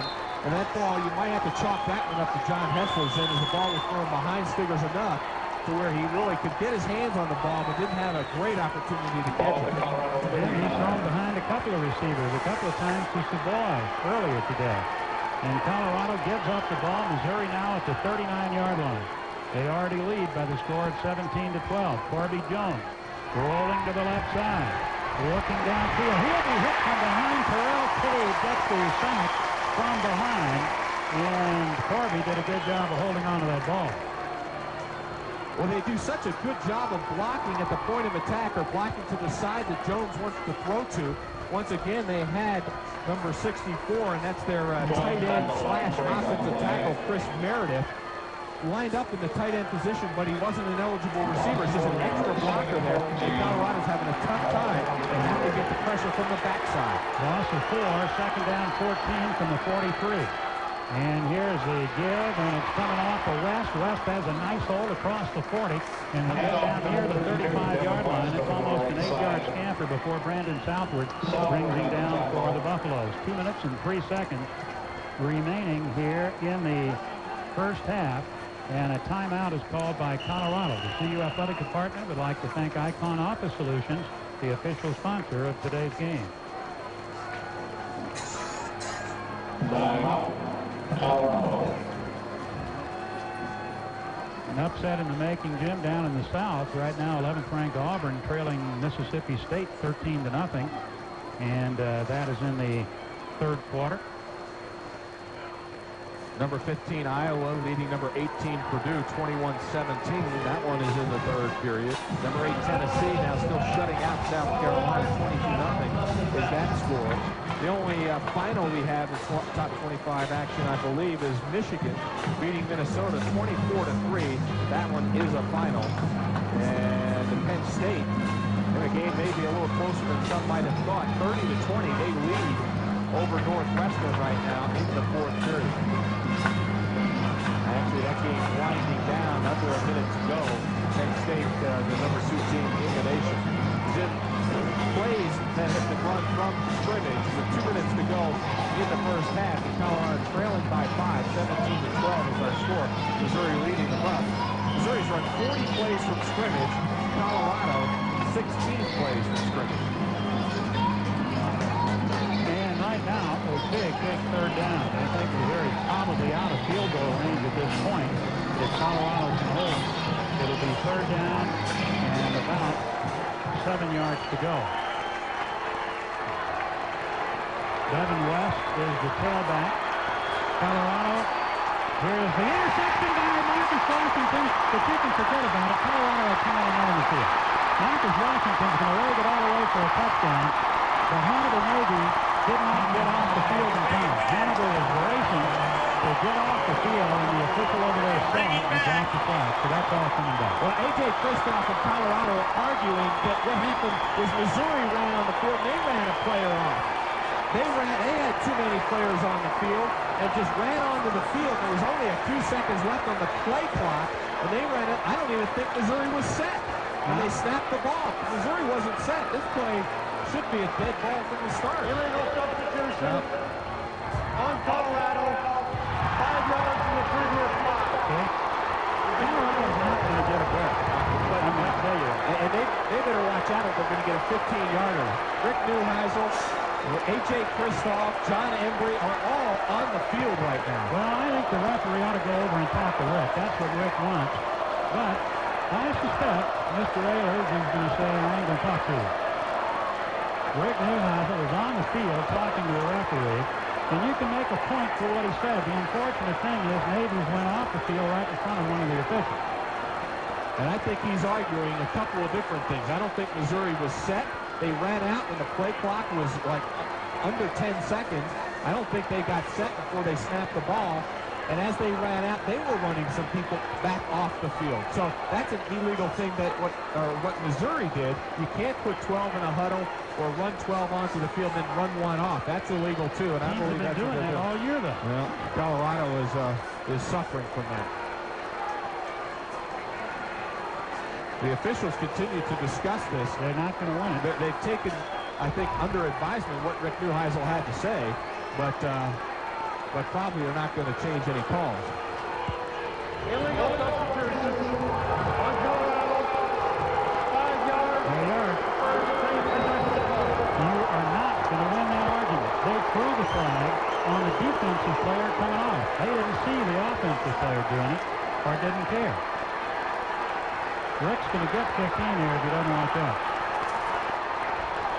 It's now going to be 3rd down and a yard to go after the 5-yard penalty. 3rd down and a yard at the 30-yard line. We'll have to check with Bobby Anderson if we can find out if what we're assuming Rick is arguing is exactly what he's arguing. Matter of fact, Bobby, can you hear us? And we've been down on this line of the argument. Rick is really appealing to Tim Pringle, the head linesman who made the call. Right at the last minute, one of the Bucks ran on the field. And of course, as you mentioned, I guess Missouri was putting a man out of their huddle. But I think that's what Rick is appealing to right now with Tim Pringle, the head linesman. Boy, and Rick is relentless. I'll tell you, he is really, he's giving these officials an earful. I don't know if I've seen Rick this animated about a call before. 3rd down and a yard to go at the 30-yard line. Corby Jones on the count, stands up, checks off. Here's the handoff going to West. He's got the 1st down as he drives ahead to the 27-yard line. Tell you what this might do is fire up this Colorado team because they are ticked. I think you can just see the way the players came flying in there on that play. This is an angry football team right now. They are reflecting the mood of their head coach. Missouri right now has a 1st and 10. They're just inside the 27. Remember, they've burned a couple of timeouts. So Colorado has to keep them down from the big play. Fortunately, they hope into a relatively long field goal attempt. Well, let's see what happens. With a minute 39 and the clock running. Corby Jones with a 1st and 10. Here's the count. He's going to fake the James, rolling along the line. He's tripped up and gets inside the 25. Goes down around the 23-yard line. Ryan Black was there in the tackle, but to be honest, I think he tripped over one of his own men as he made that cut. Well, I think there may be some ghosts still left in Folsom Field from Halloween last night. It looked like he tripped over a Phantom player. But fortunately for Colorado, Ty Gregory getting a lot of playing time at that middle linebacker positions and was definitely held on that play. Okay, here's all right, 2nd down, 7 yards to go. 55 seconds to go. Here's Corby Jones rolling, wants to throw. Cuts back to the middle and will be smothered as he gets to the 21-yard line. Missouri has 1 timeout remaining, and now they have a 3rd down and about 4 or 5 to go. Brady McDonald made the tackle. Missouri will use that last timeout with 42 seconds remaining. You may say this is a key 3rd down coming up for Missouri with 42 seconds, but I'm going to contend that that was a key 2nd down because Colorado was able to stop and force Missouri to use this timeout. Now you're forcing them, well, not necessarily forcing them to throw, but it's going to be a tougher proposition for Missouri to run the ball and then get their field goal team on the field. You think that they're going to be forced to throw the football in this situation. That's certainly what Colorado wants to see is Missouri throwing the football. Kent State has beaten Northwestern 30-27. Second-ranked Nittany Lions and top-ranked Nebraska is on top of Oklahoma 3-0 in the 1st period. 5 Final from Lubbock now. Kansas State did indeed beat the Red Raiders of Texas Tech 13-2. Texas Tech was up in that ball game 2-0 at one point, but the Wildcats come back to win 13-2. That opens it up, doesn't it, Jim, for either Oklahoma State or Texas A&M tonight, whichever team survives that random college station to take command in the South. That's the second loss now for Texas Tech in the conference. Oklahoma State with just one. They could really take control if they were 35. Ball just inside the Buck 22-yard line. Motion to the right side. Corby Jones wants to throw. Here's his pass. It'll be caught. And out of bounds goes Kent Lehman down around the 12-yard line. So they pick up the first down. They get the ball closer and get out of bounds to stop the clock. Marcus Washington making the tackle. Missouri well drilled, and they have dominated this first half of football because they've been able to run the ball on Colorado with great consistency. Have really controlled the line of scrimmage, and as I mentioned at the top of the broadcast, this is a very good offensive line for the Missouri Tigers. Bucks have had only 16 offensive plays in the game. First and 10 at the 12. Here's the count by Corby Jones. Two receivers left. Corby wants to throw. Here's his lob pass out to the side, incomplete, trying to get it to Devin West. Corby letting a little bit too much, and perhaps the wind played a role, but West was wide open out there inside the 10-yard line. Incomplete, stops the clock, 33 seconds to go. Those sneaky little Missouri Tigers trying to run a pick play there. They had their wide receiver on the left side, Kent Lehman, coming in and trying to pick on Hannibal Navies, who was in man-to-man coverage with West. They're just trying to pick him off so he can't get out there to get his coverage, but the ball overthrown, so Colorado escapes that. Going right, Murchison coming to the left side, Kent Lehman. Jones goes into the shotgun. Here's a snap to him. Here comes Terrell. Katie gets away. Jones still looking to throw. Now he tucks it in. Will run it inside the 10, get down to the 6-yard line. Pulled down at that point. Goes out of bounds, though. Gets the clock stop. 26 seconds. Hannibal Navies making the tackle on the play for the Buffaloes. So now it's going to be third down. And about 4 yards to go for Missouri. And they've still got 26 seconds. They've really managed the clock nicely on this drive. Yeah, they had a great pass rush by Terrell Cade over the right side, forcing Corby out of the pocket. And Colorado was able to collapse enough to get him out of bounds. To the right, Murchison. To the left, Lehman. Nice formation. Jones and West. Third down. 4. The count. The snap. Jones has it. He pitches back. West is hit. Gets inside the 5-yard line. Now they have to hustle. The field goal moving on. 17-16 seconds. Nick Ziegler made the tackle. After a yard gain, they've got 10 seconds to get everything set. 7 seconds, 6 seconds, 5. Nickman trying the field goal. This will be from 22. 2 seconds, 1 second. Here's the kick. They got it out, and he kicked it good. And Missouri goes to the locker room with a good momentum. What a fine half of football by the Missouri Tigers offensively. They now lead by 8 points. Missouri 20 and Colorado 12. Let's head to the sideline and Bobby Adams. Yeah, Larry Smith got a discussion with the referee.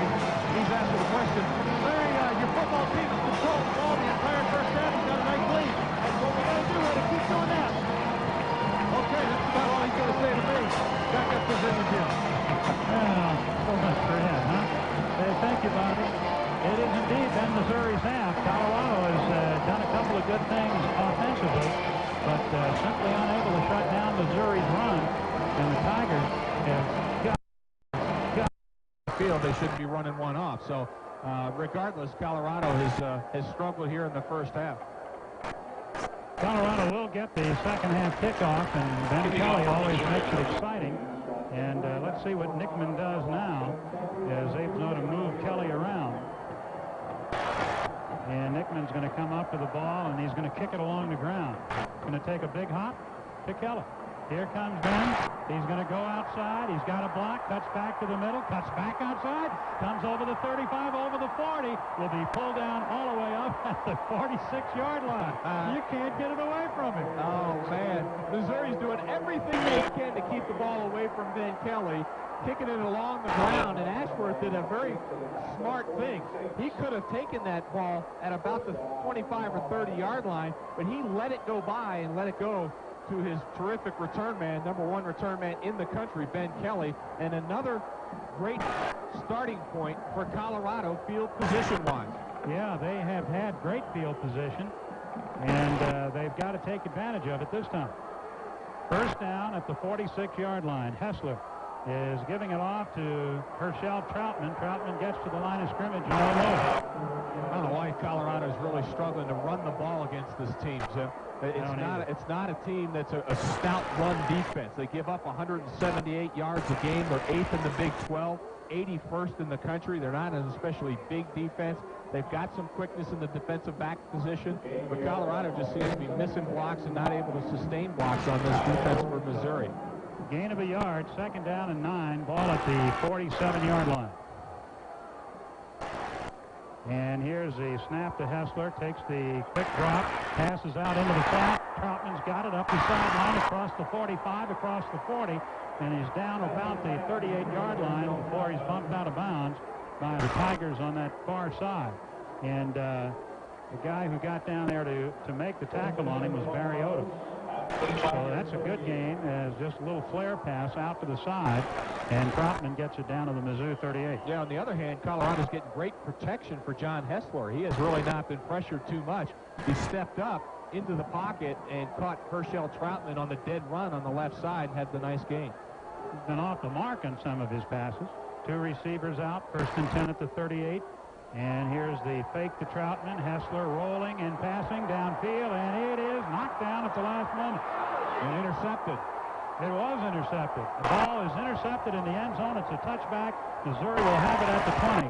Harold Piercy ends up with it as it was deflected in the air, and he came down with it on the deflection. I think Shad Chris, once again on coverage on Phil Savoy, the ball just a little bit underthrown as Hessler was rolling to his left, throwing across his body, and Phil Savoy trying to do what he had done a week ago, shielding the defender using his body, but the ball just underthrown enough where Chris got his hand on it, tipped it up in the air, and Harold Piercy gets his 3rd interception of the season. Make sure that he came up with the ball. He did. Mizzou takes over at the 20, and if Colorado can't stop him here, it's going to be a long afternoon. Here's Corby Jones on the count. And the give is to the fullback, and James will be stopped as he chugs ahead to about the 22-yard line. Stop was made by Nick Ziegler.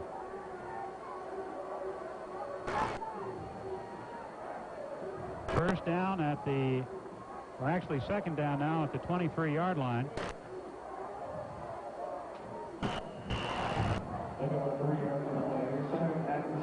To the line of scrimmage, and wide right goes Lehman and Jay Murchison. 2nd down, a little bit more than 6 yards to go. Corby Jones checking off at the line of scrimmage. He's got motion by Lehman. Gets the play going, gives to Olivo. Olivo charges straight ahead, will come across the 25 and get out near the 28-yard line. About a 4-yard pickup on that play. And Missouri continues to get 4 and 5 yards at a crack sim. I mean, they have not had very many 0-yardage plays or negative yardage plays. Colorado has been quite soft on the run defense. And a big 3rd down here for Colorado's defense. Buffaloes haven't had the ball very much in this game, and they don't want Missouri to just take charge here again in the 3rd quarter. 3rd down and 2 yards to go. 2 receivers to the left side. Lehman and Murchison. High formation. Again, Jones checking off at the line of scrimmage, and he's going to have to take a timeout. The play clock was running down, and they had to burn 2 timeouts in the first half, and they do again here with 12 minutes and 21 seconds to go in the 3rd quarter. Mizzou 20 and Colorado 12. Timeout from the Colorado Football Network. Sports Radio 850 KOA.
20-12 is our score. 12:21 to go in the third period. Colorado's only possession of the second half has resulted in an interception. And in all the confusion, didn't get a chance to give you too many halftime stats. And it's all in favor of Missouri. The first half, Missouri ran 47 plays, Colorado only 17. And Missouri held the ball for almost 23 minutes to Colorado, holding it for just 7 minutes of that first half. And Colorado trying to do something about it now here in the second half. 3rd down and 2. Corby Jones in the I formation. Puts a man in motion. That's Lehman to the near side. Jones with a long count. He's going to fake to the fullback. He's going to roll along the line. He's going to pick up the first down. He comes across the 30 and gets out to the 34. And Colorado's defense still has no solutions for Corby Jones. Mike Phillips making the tackle on the play. And it's not Corby that's making the majority of the yardage. A lot of the yardage is coming from the tailback and fullback position. Corby Jones, of course, the leading rusher on this team for Missouri, but then a lot of the yardage coming from different positions today. But that's the threat that Corby Jones gives you, that you have to account for him on every play. Exactly. It starts with him. Lehman right, Murchison left. I formation, 1st down and 10 at the 35-yard line. Here's the count by Corby Jones. Jones rolls right, looks to throw, fades back. He's got time. He fires wide open, caught at the 35 to 30, Lehman to the 20, and out of bounds all the way down at the Colorado 15-yard line. Marcus Washington pushing him out of bounds. Actually, they'll spot it at the 13. And one of the things that Rick Neuheisel said all week, he said, you look at that Oklahoma State film, and you see Corby Jones hitting wide open receivers, and that was a wide open receiver, and it's all done by that option play up in the middle, and Colorado has to have too many men in the box. 52 yards on that one, and Missouri's at the Colorado 13-yard line. The Bucs defense has no answer. Wide right, Murchison and Lehman out of the I formation, and the give is to Olivo, and Olivo comes up the middle, goes inside the 10-yard line, stopped right about that spot.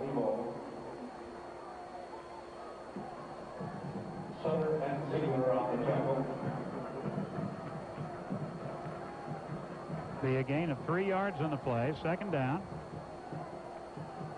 7 yards to go for Missouri with 11:20 left. Colorado already behind by 8, 20-12. Lehman and Murchison go wide right. James and Olivo in the backfield in the I. Corby Jones on the count. He's got it. Fakes to Olivo. Bootlegs out to the right side. He's going to run. Gets to the 10 and run out of bounds around the 5-yard line. The quarterback, Corby Jones. It's Ryan Sutter running him out. Excellent coverage downfield by Colorado. He wanted his tight end, Eddie Brooks, across the middle. And then he also had Lehman in the right corner of the end zone. The Colorado defenders were all over both receivers. Corby Jones had nothing to do but pull it down and run, but that doesn't necessarily mean the play's over. Corby Jones still picks up enough to give Missouri a 3rd and short situation. 3rd down and 2 from the I. Ball just inside the 5-yard line. Missouri jumped from the left side, I believe. Appeared that Travis Beebles went across and made contact. One of those big old farm boys from the hernia belt of north central Missouri. Hello? The hernia belt. I don't know. That's what they call themselves. Explain that. I have no idea. They call themselves. It's a place where they have a lot of beef and cattle and stuff. And I don't know where they got hernia belt out of that, but believe me, they call themselves the boys from the hernia belt. Don't know why. I lived there for a few years. I never heard that. Look, it's written right here. The hernia belt. I have it written down. 5-yard penalty will put the ball back to almost the 10-yard line. 3rd down and 7 again. And Colorado has to take a timeout.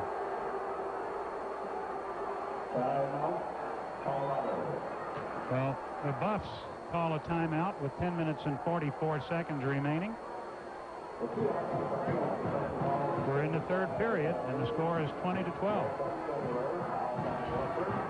Well, I think that time Colorado didn't have enough players on the field or the correct defense in for what Missouri had come to the line of scrimmage with, and they were forced to burn the timeout. So each team has burned one here in the third quarter. 10:44 to go in the third period from Boulder. 20-12. Missouri leads Colorado, and they're knocking on the door once again. Let's take 10 seconds for station identification. This is the Colorado Football Network. Hi, this is Rick Neuheisel. You're listening to Sports Radio 850 KOA Denver, exclusive home of the Colorado Buffaloes. Buffalo's struggling defensively to stop anything that Missouri has thrown at them. Missouri's run game has just overpowered the Colorado defense to this point. As I mentioned in the first half, the Missouri Tigers held the ball for almost 23 minutes, Colorado for just 7. 47 offensive plays for the Tigers, just 17 for Colorado. 266 yards of total offense for Missouri, just 122 for Colorado. This third period has been the same situation. Colorado's had the ball once and turned it over on an interception. And since that point, with 13:56 to go in the third quarter, Missouri's held the football. Now they face a third and about 7 from the 10-yard line of Colorado. Corby Jones sends 4 receivers out. He's in the shotgun. He's got the ball. It's a quarterback draw all the way. Jones is going to take it and fumble it inside the 5-yard line. Players battling for the ball, and it appears that Missouri retains possession.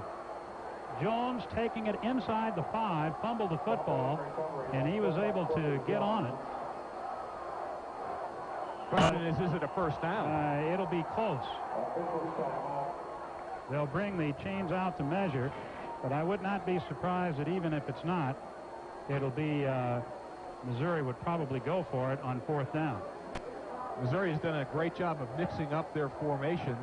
As you described on that play, 4 receivers out. They really spread the Colorado defense way out, and then they just try to run Corby Jones up the middle. As we're looking at the measurement, we can't see the players are in the way. It is a first down. Rashidi Barnes was there to scramble after the ball when Jones fumbled it. But Missouri has a fresh first down at the 3-yard line. 10:37 to go in the third quarter, with the Tigers on top of the Buffaloes 20-12 and about to add to it. They're going to a full house backfield. They put those 2 fullbacks, Blackwell and Jeans, behind the guards and Olivo behind them. Now they make the adjustment. Here's the give to Olivo. He runs behind him, dives to the 1-yard line. That kind of looked like a little synchronized swimming there, didn't it? You had the 2 fullbacks lined up strong to the right side, and in unison they both get up and shift and go strong to the left side. Pretty smart move by Missouri. They're just trying to overpower Colorado, but they're just trying to trick them on top of that, saying, looks like we're going to power you to the right. All of a sudden at the last minute, we're going to power you to the left, try to get you out of position. One of those guys went the wrong way, and they collided. It would be as loud as the powerhouse explosion the other night. Here is a 2nd down, goal to go, ball at the 1-yard line. 2 fullbacks make that adjustment again. And again, they give it to Olivo. He's going to run behind it. He dives and goes into the end zone. Missouri touchdown. The Tigers have just driven 80 yards again. And, of course, the big 52-yard pass play was a big play in the game. But Colorado has had absolutely no answer for Corby Jones and his option attack. Well, obviously on the 52-yarder from Corby Jones to Lehman, a busted coverage on Colorado's part. So, yeah, they might have been hurting themselves with penalties, but it's also mistakes on top of that.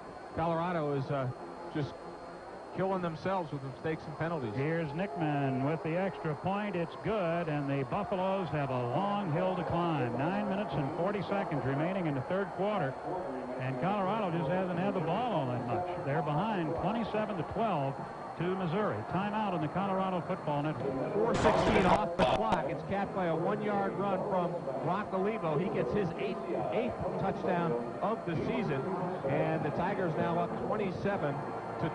And Zim, 56 offensive plays for Missouri so far in this game. Colorado has run 20.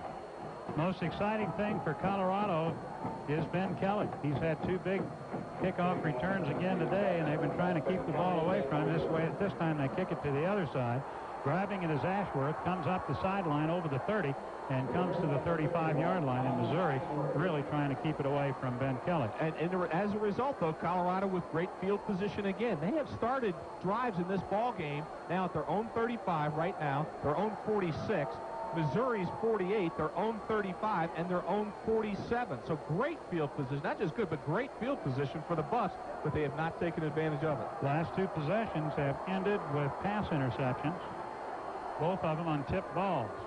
So Hessler really has to get sharp here. Here is the handoff going off to Troutman. Troutman will run left, come out near the 40-yard line, a gain of about 3 or 4 yards on the play before he is tackled by Donnell Jones. President John Buechner, as is the custom on home games, is joining us here for a visit, and you got to put the pieces back together in that power plant. Well, Jim, I'll tell you, but power plant here, but more, right now we need some help here on the field. I think that right now this team has got to start moving pretty well, and Missouri's just playing a very good game. Boy, they are indeed. Second down, 7 yards to go. Here's Hessler on the option. Fakes the pitch, now makes the pitch to Charrington at the 50, 45, and Charrington comes down to the Missouri 43-yard line. Marcus Gibson making the tackle, and Jim, that is still very effective, and I guess you wonder why Colorado doesn't stay with it. I'm telling you, John Hessler runs that option as well as just about any quarterback you're going to see. He just played linebacker Kevin Ford like a violin. Ford's the only one out there. Hessler waits, makes Ford commit to him, and then pitches the ball. He's already across the line of scrimmage. Just excellent execution on the option from John Hessler. I think he's at his best when he's running the football and throwing the football, really getting into the game as a football player. For the first time in about 5 weeks, Chris Anderson in the game. He's into the slot to the left side. Give it off to Charrington. Charrington runs to the weak side. Will push ahead to about the 39. He'll be pulled down by Al Sterling and Barry Odom at the 39-yard line. John, the university come through the blizzard last week in pretty good shape? Oh, we got through the blizzard okay. A lot of people were stranded in Texas, but we won the game there. And I don't know if you remember, but the last 3 or 4 times I've been up here during the games, we've scored a touchdown. It's okay with you. I'm just going to hang. All right, you just hang in here. Hang tight, Prez. I don't want to leave at all right now. Here's motion by Charrington. Back goes Hessler on 2nd down and 7, and the pass is going deep toward Cheverini. Intercepted, and a flag goes down. It's going to be pass interference, and I believe it's going to be on Shad Chris, but we'll wait and see. There's a lot of bumping going on. Shad Chris covering Cheverini intercepted the ball. No, I think it's going to be offensive pass interference. Yeah. I think it's going to be defensive. Well, I hope you're right. Come on, Jim. Put up a buck. Come on now. Put your money where your mouth is now. No, I didn't see it. I'm just going by what the way calls have been going today. Oh, I see. Pass interference on the defense. 15 yards from the previous spot. First down. See, Pay up, man. Pay up. I didn't bet. See, he needs an attitude adjustment, President. I'm going to stay here, and I'll tell you, I can tell right now things are moving our way. Well, you just stay right along with us. We'll just take that money and give it to scholarships that both of you picked up from each other. How's that? Hey, I'm glad you made that trip down to Texas. When we last talked, you weren't sure they were going to let you on the airplane. No, they didn't. I had no ticket, no pass, no anything. I mean, I had to go out and scalp some tickets to get in there. But it was a good football game in Texas. Ball at the 24 now after the 15-yard penalty. First down and 10. Here is Hessler again running that option. He's going to cut it up. He's inside the 20. Now he makes the pitch and pitches it out of bounds back at the 18-yard line. And lost yardage. John had he was close to the 15-yard line. If he had just gone down, it would have been close to a first down, which they needed to get to the 14. But he pitched it behind him to Charrington, and Charrington ran out of bounds and actually bobbled the ball out of bounds at the 18. So John did another nice job of playing off of Kevin Ford, the outside linebacker. He had burned him on the pitch last time. This time he faked the pitch and then cut up inside. Gain of about 6. Second down, 4 yards to go. The ball is at the 18-yard line of Missouri. Buffs trail 27-12. To give to Charrington. Charrington stumbles. He had a hole, too. He stumbles ahead for a yard. He just couldn't get his footing down there. And nothing seems to go right for the Buffs. How's the power plant, President Buechner? I was in Boulder that night. I was at a recital 2 doors down. A recital? Yeah. You were at a recital? Music, culture? I was at a piano recital, believe it or not. 2 doors down. Right, sure you were. I was. I can't. All right, I'm going to have to prove this. That's funny. I didn't see you there. I didn't see you there. 3rd down and 3 yards to go. Here's the snap. Hessler again on. He's going to cut it up. He's got the first down. This time he goes just inside the 14 to about the 13-yard line is where they'll spot it. Gibson and Piercy making the tackle for Missouri, but it's enough for the first down. And Hessler again on the option play, and that's what's making things go right now is the option. They're going to the play that's working. I want to stay because I want to see the touchdown, but I also want to hear what kinds of sonatas were played or whatever. A little Beethoven, a little Liszt, you know, with all those runs. And you're talking to a cultured man now. Now. Cheverini and Javon Green wide to the left side. 1st and 10 at the 13-yard line. Here's the give to Charrington. He's got the hole inside the 10. He goes down to the 7-yard line. He will be stopped there by Kevin Ford. Ford is an outstanding player for Missouri, and he's right around that ball all the time, but that's a gain of about 6 yards by Dwayne Charrington. Down to the 7. Right in the middle of the recital, I heard the explosion. Right. I did. It scared me. You thought they were playing an overture. It was the Battle Hymn of the Republic or something. I didn't know. Cheverini wide to the left side. 2nd down. 4 yards to go. Colorado in the eye. Give it off to Charrington. Fisk trying to make the tackle. Charrington's going inside the 5, inside the goal line for a touchdown. Fisk made the good block out on, I said tackle, but he was making that block out on the tackle, and able to scoot outside of him was Charrington. He spun around and goes into the end zone for the touchdown. You're the good luck charm, John. I told you, and I'm gonna get off the air because you have a lot to announce here and to broadcast, but I just may hang out here for another That's quarter fine. or so. You just hang in here. And thank you for letting me come by. As always, you do a great job for the university and for the public at large. Stop by after the game. We'll talk about the recital. I'm looking hard. I'll buy the CD. Yeah. Here's Aldridge to try the point. Mitchell's got it down. Aldridge this time boots it through. And the Buffaloes are back in it. They're down by 8 now with 6 minutes and 2 seconds to go. And the score, Missouri 27 and Colorado 19. Timeout on the Colorado Football Network. 850 KOA. When you're choosing a name for your baby, you want one you'll feel good about for a long time. It's the same when you choose an insurance agent for yourself. You want one who will stand the test of time. And with State Farm, you'll get an agent you can trust. And life insurance from a company that has received the highest possible ratings for financial strength from 5 leading rating services. So call your agent today and work with a name that'll sound just as good when your kids are grown up as it does today. State Farm understands life. Paul Hogan for the Subaru Outback Limited. Folks think I spend all my time in the bush eating snakes and wrestling kangaroos. But I've also got a more civilized side, which is why I like the new Subaru Outback Limited. Sure, it's got great ground clearance and full-time all-wheel drive. What I really like is the luxury. Soft leather seating, CD player, and 2 sunroofs.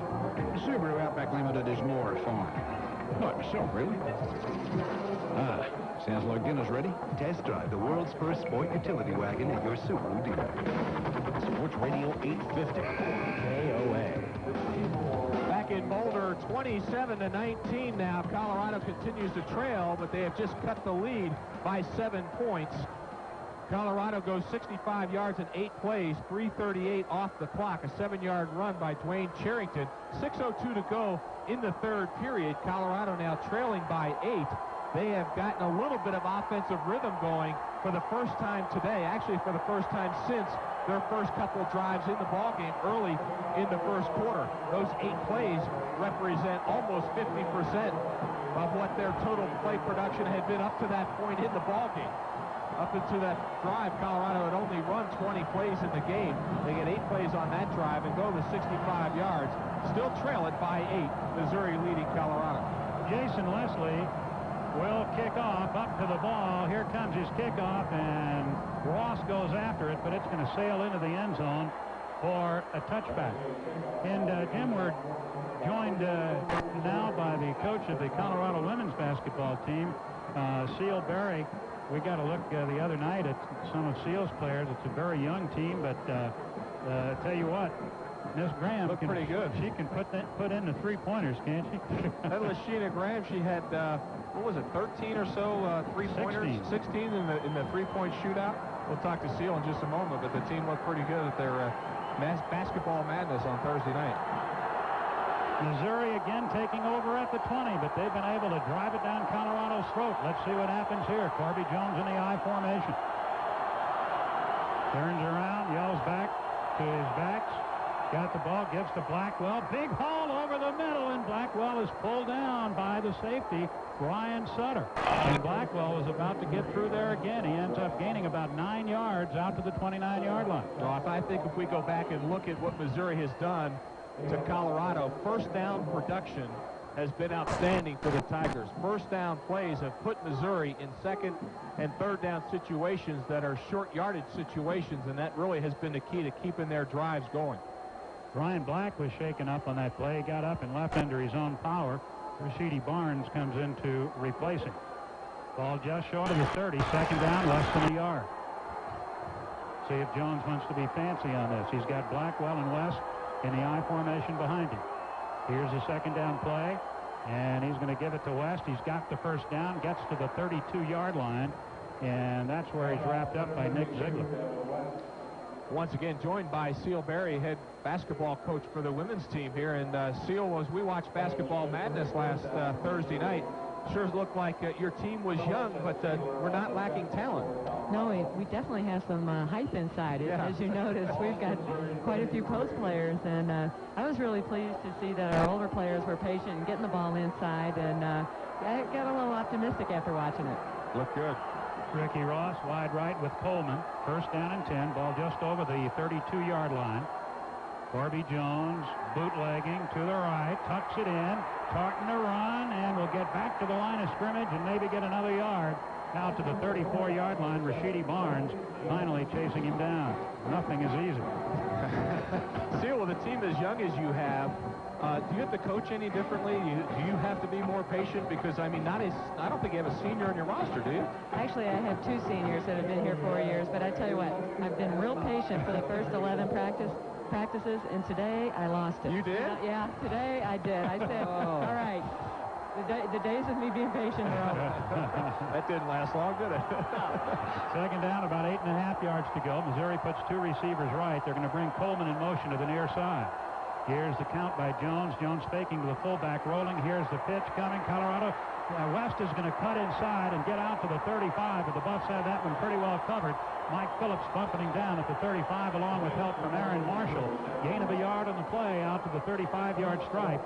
And now Colorado must hold him here. Missouri has had a knack of picking up these third downs, and they're going to have to contain Corby Jones. It's going to be third down and about 7.5 yards to go. Well, football is such an emotional game, especially on the college level. It seems to have swung in favor of Colorado right now. Emotionally, their defense looks like they've picked it up a little bit, but this is a key third and about 8. Indeed, Missouri's going to spread 3 receivers out. They're going to put Jones in the shotgun.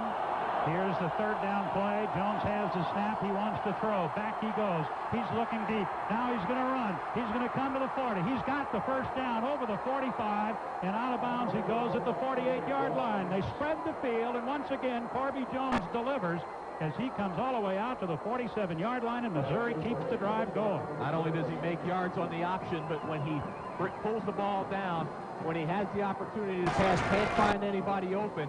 Doesn't show a lot of patience in the pocket today. And as he went to the left side, he got a great block from his tailback, Brock Olivo, on Brandon Southward that really sprung him for the first down. So Missouri with a fresh first down, and they have the ball all the way out to almost their own 49-yard line. And Colorado just cannot stop them on defense. Here's the count.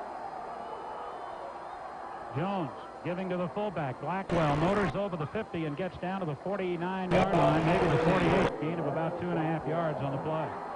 Ryan Olson making the tackle.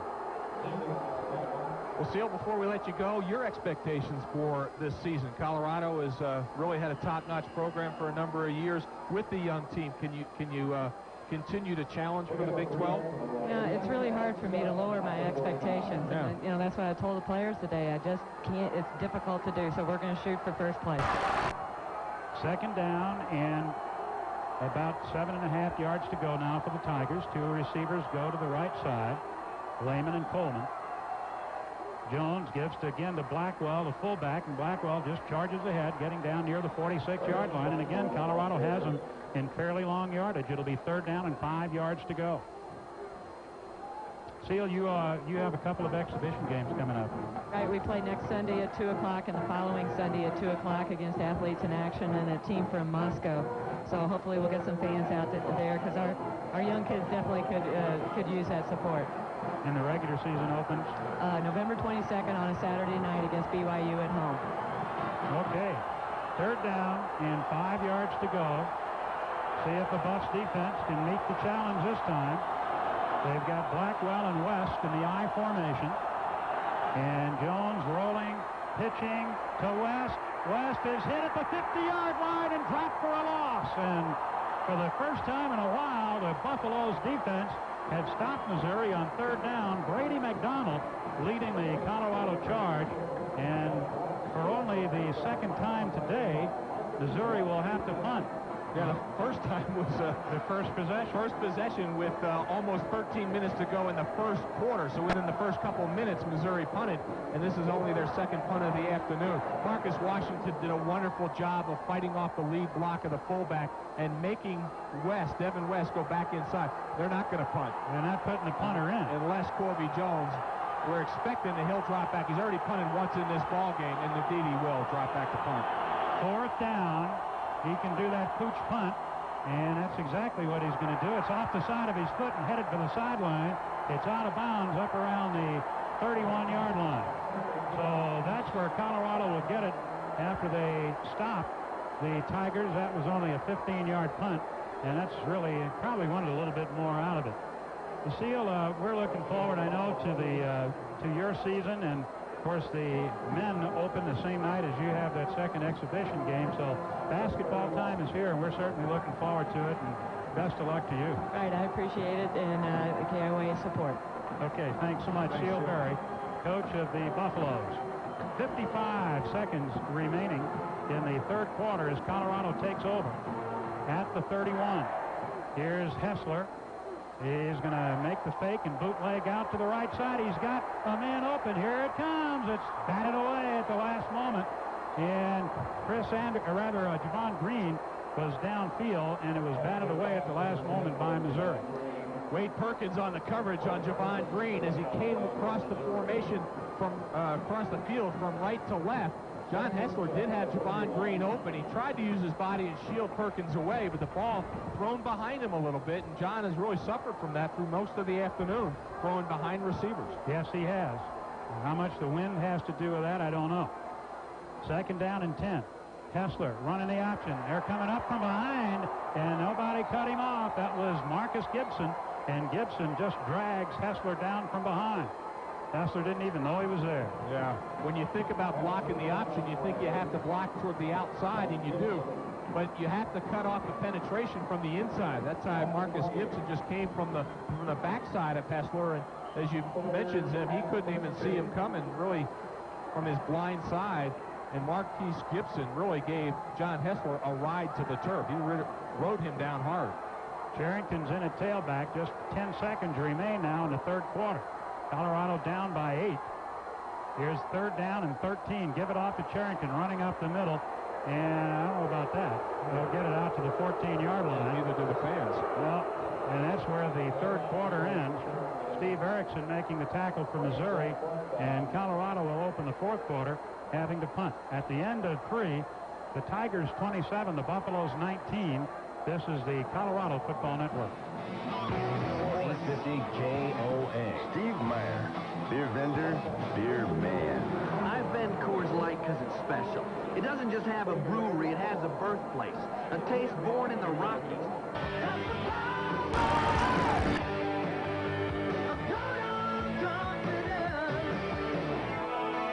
850 KOA. Sports Radio. Colorado will have to punt for only the second time this afternoon, but they trail at 27-19 as we start the fourth quarter.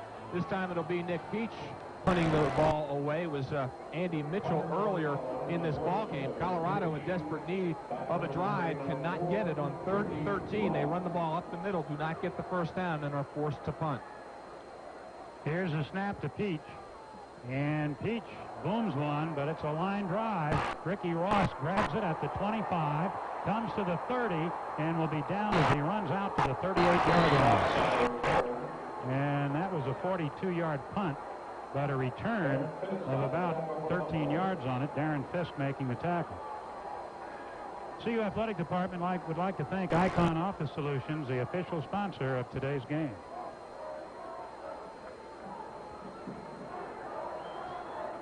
Well, the Bucks were able to hold Missouri for only the second time all afternoon on their last possession. They're called on to do it again to allow the offense to get that ball back.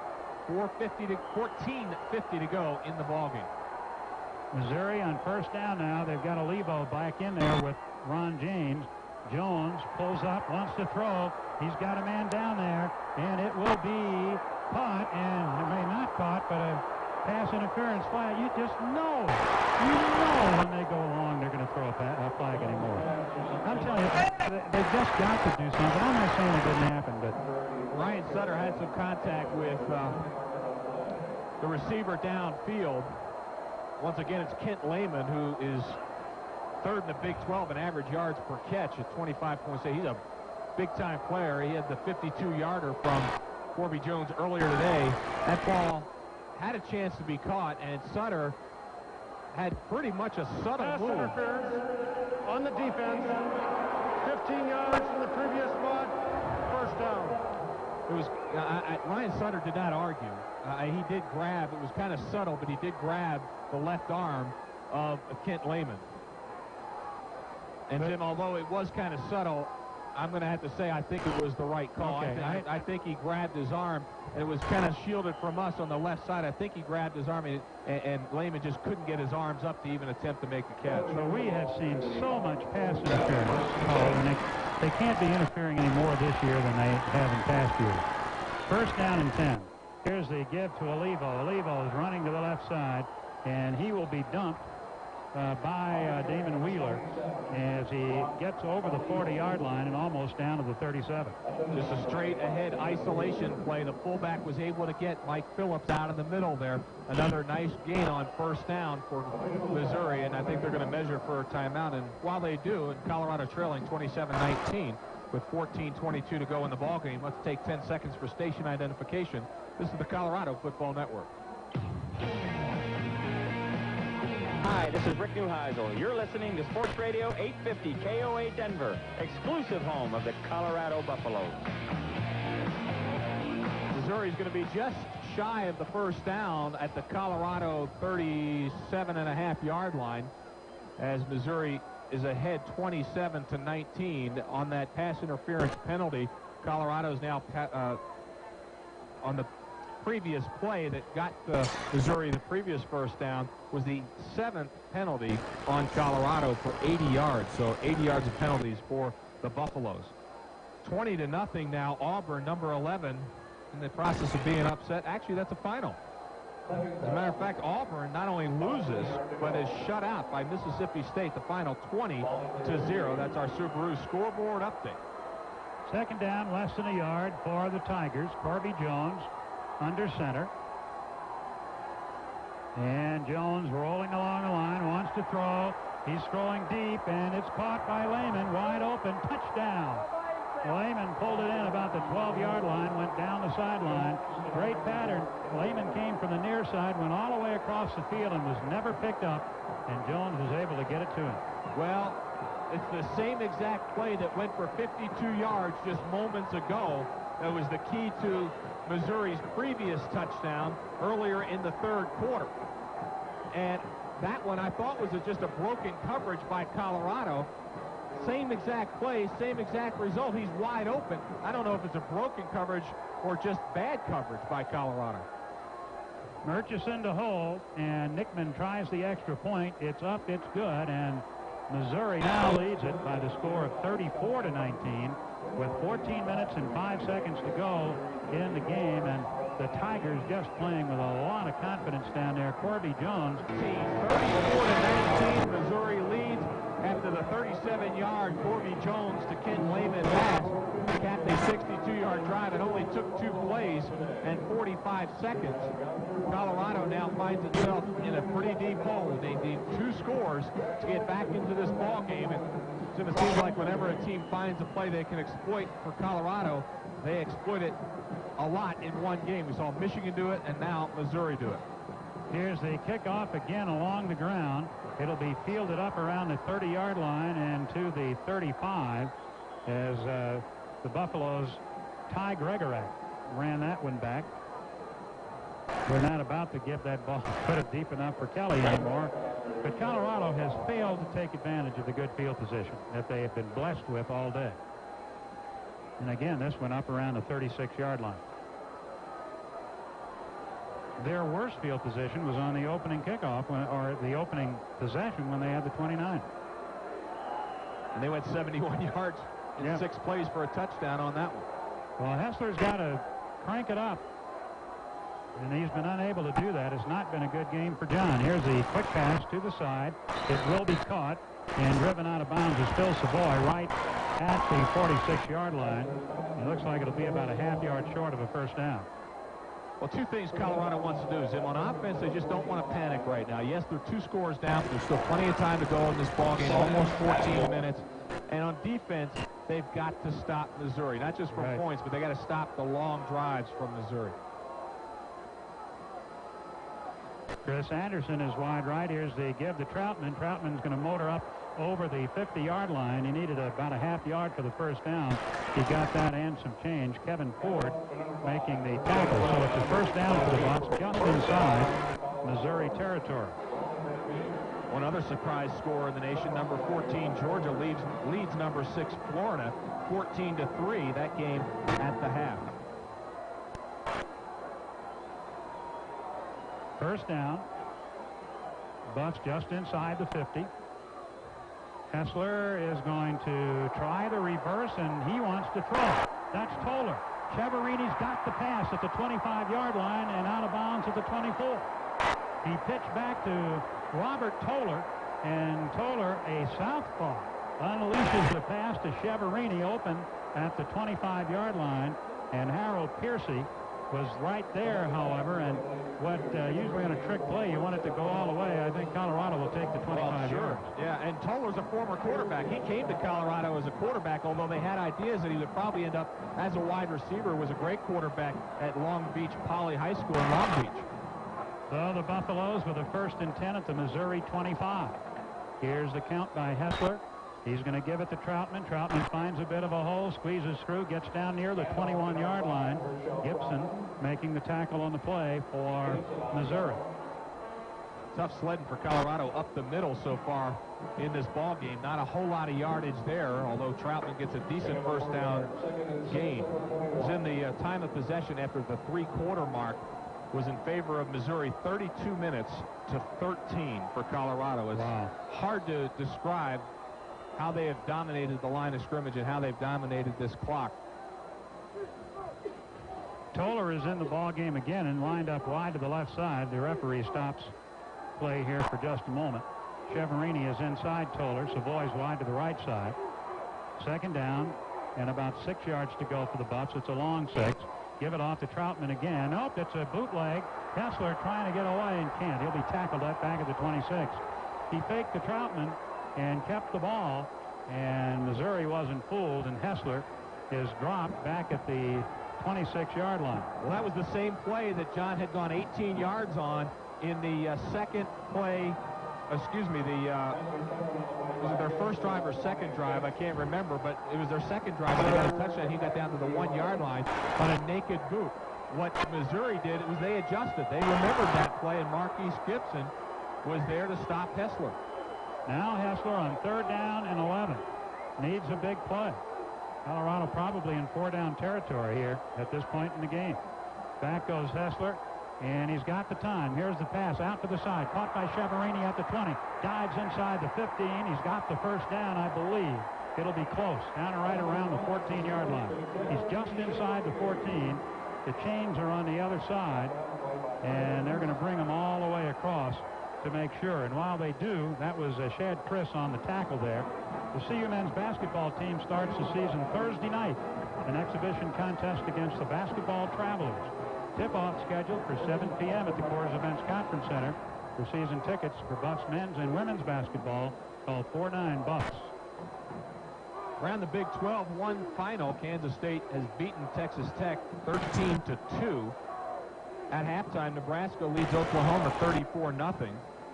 And here's a surprise, Jim, in the third period. Well, I don't know how big a surprise it is, but Baylor leading Texas 23-21 in the third period.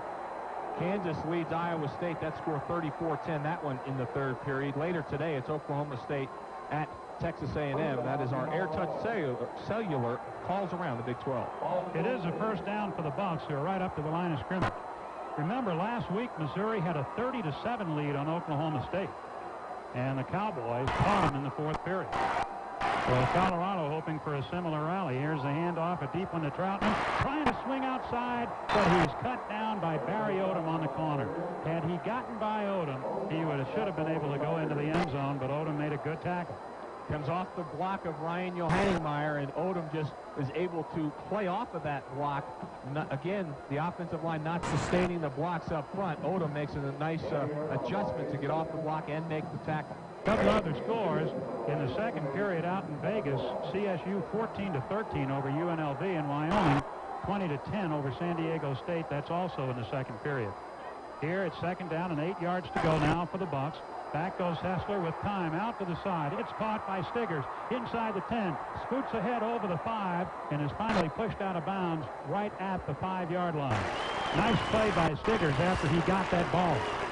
Tacked on about 4 yards. Well, a different formation from Colorado. Stiggers actually lined up in the backfield as a back, and then he shifted up to the line of scrimmage as a slot man on the left side, and nobody really accounted for him. He was wide open, and it got inside the 5. Josh Hessler was able to find him. Mariota made the tackle. It's third down and a yard for the Bucks inside the Missouri 5-yard line. Here's Hessler on the count. He's going to give the Troutman. Troutman's got the first down, fighting ahead, and will be down around the 3-yard line, maybe even inside the 3 a bit. So Colorado with a first down and goal to go, right around the Missouri 2-yard line. Buffaloes have been excellent inside the 5-yard line and in goal-to-go situations, 12 of 13 on the season, 9 touchdowns, 3 field goals. But I do think that this is an area of the field where they've missed both Marlon Barnes and let's not forget about Lyndon Henry, a guy who's academically ineligible to start this season. This is the area where they really shine, a little bit bigger back that can really power their way into the end zone. Clock running with 10:40 to go in the game. Colorado needs to score. Here's the I formation. Hessler rolling along the line, pitching it out to Troutman. Troutman will drive down toward the goal line on the right side. Did not get in. Stop made over there by Caldron Easter and Barry Odom. Ball just inside the 1-yard line. And no matter who's at running back now, so this is the area of the field where you just have to power your way in. And you know, even though the defense might know exactly what you're going to do, whether it's a quarterback sneak or running the ball up the gut, you have to have the power to get the ball in the end zone. Charrington is in at tailback behind Fisk. Here's the handoff to Dwayne Charrington, and he's driving to the end zone. Touchdown. Charrington's second touchdown of the day. And Colorado is now back to within 9 points. Oh, for that extra point early in the game, huh? Colorado will kick here. You got to kick in one of them. You might as well do it here. You know what my card says? What's that? You're down 9, you go for 2. See, and I agree with that. I say you go for 2 here because then you know whether you need 2 scores or 1 score, right, and with 9:51 to go. Aldridge kicks it up. It is good. No, it's no good. He missed it to the right. It looked like it was going to be good, but it sailed off to the right side. So Colorado is now 9 points behind, and they do definitely need 2 scores.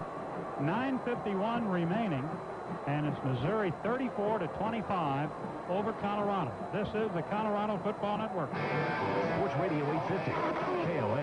If you've been searching for a sport utility that's a little less rough and a little more user-friendly, the people at Subaru have the answer to your prayers. It's called Forester, and it's a whole new kind of sport utility. The Forester has full-time all-wheel drive and plenty of cargo space like a good SUV should. But the Forester also has a lower rear end for easy loading, a lower profile that's easier to get into, and a smooth car-like ride. The new Subaru Forester. Sport utility tough, car easy. Test drive the all-new Forester at your Subaru dealer. What are State Farm agents really like? Just ask Denver area policyholders Tom and Nancy Porter. Our agent was at our fire from the very beginning, and he was very reassuring. He kept saying, you know, we will take care of it. When we needed something, he was there. He worked with us in every way possible because he wanted to know where we were, if we were satisfied. And, you know, State Farm has just been an absolute wonder in our lives. State Farm is there.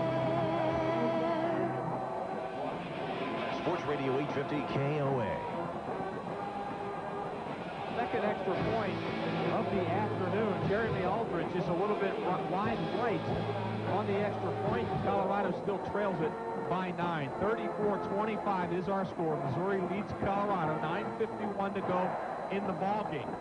And as I mentioned before they kick the extra point, I'm of the opinion that you go for 2 in that situation. Colorado elects to go for 1, but at least they know this. They are down by at least 2 scores. Colorado cannot tie the ball game up even with a touchdown and a 2-point conversion, so they know what work they have ahead of them with 9:51 to go. Leslie will kick off for the Bucks. Again, West and Ross are the deep men for Missouri. Field now entirely in shadows. Up to the ball, and the kickoff is sailing down to the end zone. West has it. He's coming out from the goal line. He's out to the 20, 25, 30, and an excellent return of about 33 yards by West. And so Missouri is going to have pretty good field position. Ben Kelly making the tackle on the play. Missouri came into the game not necessarily being a very good kick return team, just averaged 18 yards per kickoff return, which is 9th in the Big 12 and 93rd in the nation. But Devin West has had a couple of nice returns this afternoon and decent field position for the Missouri Tigers. Here's where Colorado's defense really has to stand up. They've struggled all afternoon against the Tigers. Let's see what they do. James and Olivo are the running backs. Here's motion by Lehman. Here's the first down play. Give it off to Olivo. Olivo will come across the 35. He sort of backed into the 36-yard line, a gain of about 3 yards on the play for Missouri on that one, and the stop made by Mau Mau. Buffalo should certainly be ready for a healthy dose of Ernest Blackwell, Ron James, Brock Olivo, Devin West, and Corby Jones, because that's what they're going to get over the next 9 minutes of this ball game, especially on this drive here. Second down and 7 yards to go. Lehman wide right, otherwise 2 tight ends. James is the fullback. He's 276 pounds. Olivo behind him. Jones with the football. Rolling along the line. There's the pitch. And they've got Olivo. Olivo comes across for a yard. And Ryan Sutter coming up in a hurry when the pitch was made and making a good play out there. He'll get to the 37, and that's it. I think the Buffs have made a nice adjustment to the option that Missouri has been running at them. Earlier in the ball game, Colorado tried the same defense with Damon Wheeler coming on the corner blitz and making Corby Jones pitch the ball immediately, but Brock Olivo still had about an 11-yard gain earlier. This time, the safeties are there to take away that pitch man. This is where Corby Jones has been so tough. He's not in the shotgun this time. 3rd down and 7. He's got Lehman in motion to the near side, and he's going to want to throw. Cocks the arm, lets it go. It's caught. It's a first down, and Murchison will be dragged down at the 48-yard line, and Jones connects again on 3rd down. Marcus Washington covering and making the tackle on the play. play in front of Marcus Washington. Looked like man-to-man coverage, and Corby Jones had patience that time. He stayed with Murchison, who was covered by Washington very well, but as he came back to the quarterback, he used his body to shield Marcus away from the ball. Remember, Colorado needs 2 scores. 8:10 remains, and Missouri has a fresh first down. Here is the count. Jones giving to the fullback, and James will ram his way across the 50-yard line to about the 49. Time becomes a major factor for Colorado, and Jones is just terrific in using that clock and letting that play clock tick down. Missouri has had drives in the game of 7 minutes and 26 seconds, 8 minutes and 46 seconds, 4 minutes and 16 seconds. Just been amazing. Second down, and 7 yards to go. The ball is at the Colorado 49-yard line. In the I formation, Jones with a football is going to hand it to Olivo, straight ahead again. Olivo will get a yard, and only a yard, to the 47-yard line. Ryan Olson and Hannibal Navies on the tackle, and Marcus Washington is down. Very slow to get up. He's on his feet, but the officials have brought the training staff out to check on him. Dave Burton. What's this? I don't know. They just threw a flag. They threw a flag. And this might go against Colorado. I'm wondering if they're flagging them for coming onto the field before they had called a timeout. Or the referee called a timeout. He had called a timeout, but did they wave them onto the field? I think they have to wave them onto the field. We have had some strange calls. Dead ball, unsportsmanlike conduct on the defense, 15 yards from the end of the run, first down. I'm not going to speculate as to why. I'm not really sure what this is, whether there was some talking going on from the Colorado side or whether they're penalizing the training staff for coming out. I don't know, but this is a killer penalty. Bobby Anderson, do you know what they called here? Probably trying. Let's see if we can get out of Bobby. Rick Neuheisel will once again giving the officiating crew an earful. And now we're going to see a play, so we'll check with Bobby in a minute. I'm telling you, Colorado has not gotten a break at all with this crew today. Here's the Missouri now first down at the 31-yard line of Colorado after that penalty. Fake to Olivo. Jones is sprinting out to the right side to the 30, to the 25. Jones all the way down to the 20-yard line. It's a 12-yard pickup and another first down. And he stays in bounds. Smart play from Corby Jones. Looking at the sidelines, and Marcus Washington is very upset. He's going to come back in the ball game after a little lecture from his head coach, Rick Neuheisel. After this play, once again, we'll try to check with Bobby Anderson.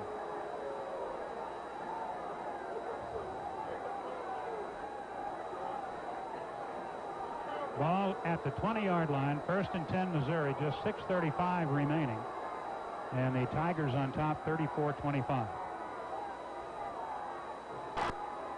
Here's the give to the fullback. James with a big hole will drive down to the 15-yard line. And Ryan Sutter making the tackle on him.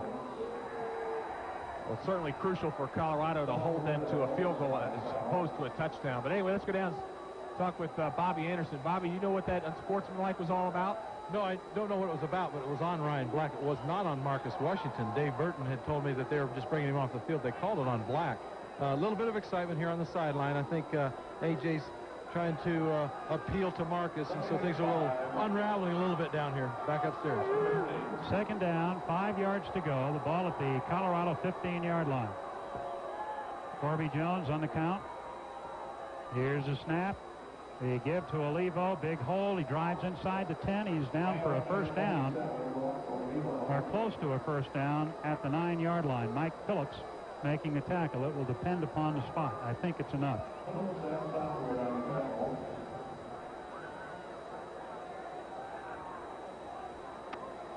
Colorado's defense has been ripped today, unlike it has been all year. Not necessarily big plays, a couple of big plays from Missouri, but it's just been the steady, methodical run game that has really overpowered Colorado. Corby Jones, the threat of Corby Jones has really been tougher on Colorado than what he's actually done to them. He's thrown the ball pretty well, but it's been the running backs that have gotten the bulk of the yardage. It's inside, 5.5 minutes to go. It's first down and goal to go at the 9-yard line. So even if Colorado gets it back, they're not going to have a lot of time to get 2 scores. Here's Jeans driving down close to the 6, just coming up the middle. Missouri on this drive just staying fairly conservative, just pounding away at the Buffs, and they've been able to do that all day. We're now inside 5 minutes. CU Athletic Department thanks Icon Office Solutions, the official sponsor of today's game.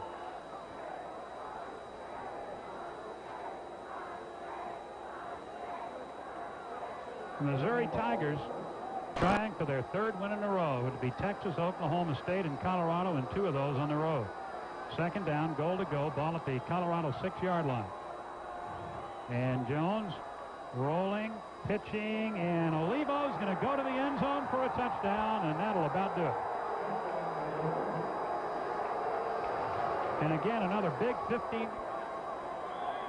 Here's Nickman to try the extra point. The kick is up and good. And the Tigers now lead by 16, 41-25. Actually, you could make a case that the 15-yard penalty allowed them to run less time off the clock. That's what I love about you, Zip. You always see that glass half full, don't you? I mean, you know, Missouri, the way they've been moving it, that would have probably been another 2 minutes. 4 minutes and 24 seconds, and if you believe in miracles, well, it's going to have to be one today. 2 touchdowns and 2 two-point conversions. That's what Colorado's rails the University of Missouri. That last touchdown run by Brock Olivo covered 6 yards, and that drive covered 67 yards in 10 plays, took 5:27 off the clock, and Missouri has done nothing but dominate Colorado offensively. It's been a great game for the Tigers, no question. Colorado looking for the miracle. Here's the kickoff, and it's carrying down to the 40-yard line, and it's being run back by Brady McDonald. McDonald comes reversing field across the 45 and gets it out to the 48-yard line. That's a pretty good run. He's an athlete, isn't he? Yes, he is. He was a tight end in training camp a year ago, so he does know what to do with the football. The guy who played 9-man football, you got to touch the ball a lot when you only play 9-man football. But Colorado has been thoroughly dominated. You know, Missouri has over 300 yards rushing on the afternoon. By the way, we said that Brock Olivo needed 99 to become Missouri's all-time, all-purpose runner. He's got it. He's got the record. Buffs put 3 receivers out. They've got Troutman behind Hessler. Here's Hessler with a quick drop, a quick pass, and the look in is caught.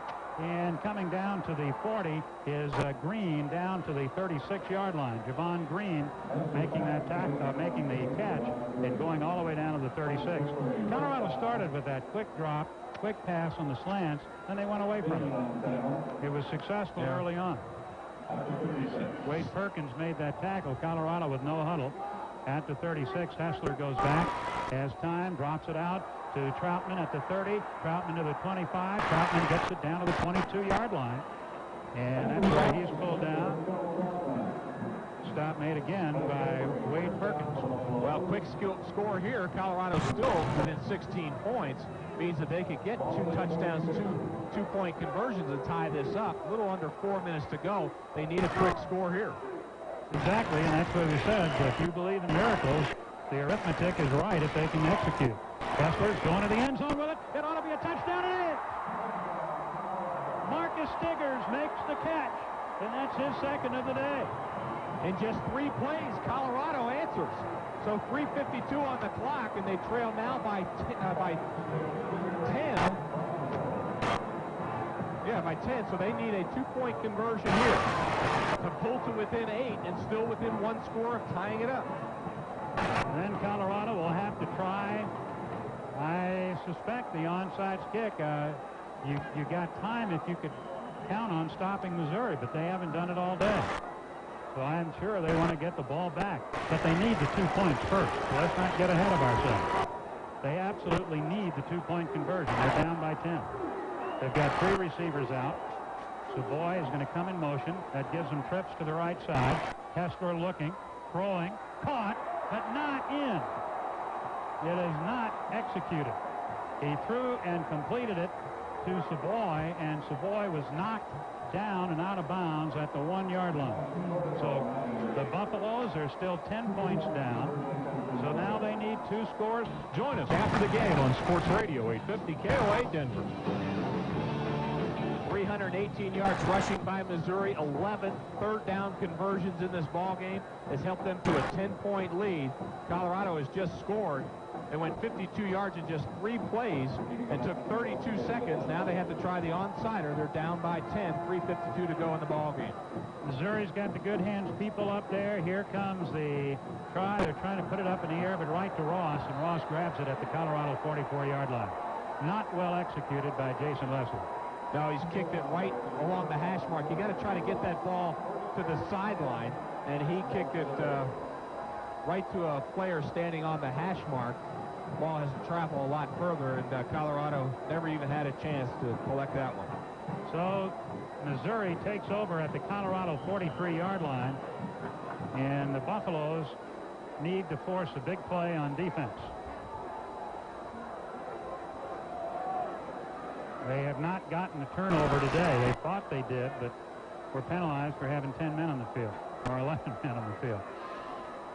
Just a bad situation on that one. Here's Corby Jones. He's going to give it off to West, and West running to the left will get back to the line of scrimmage.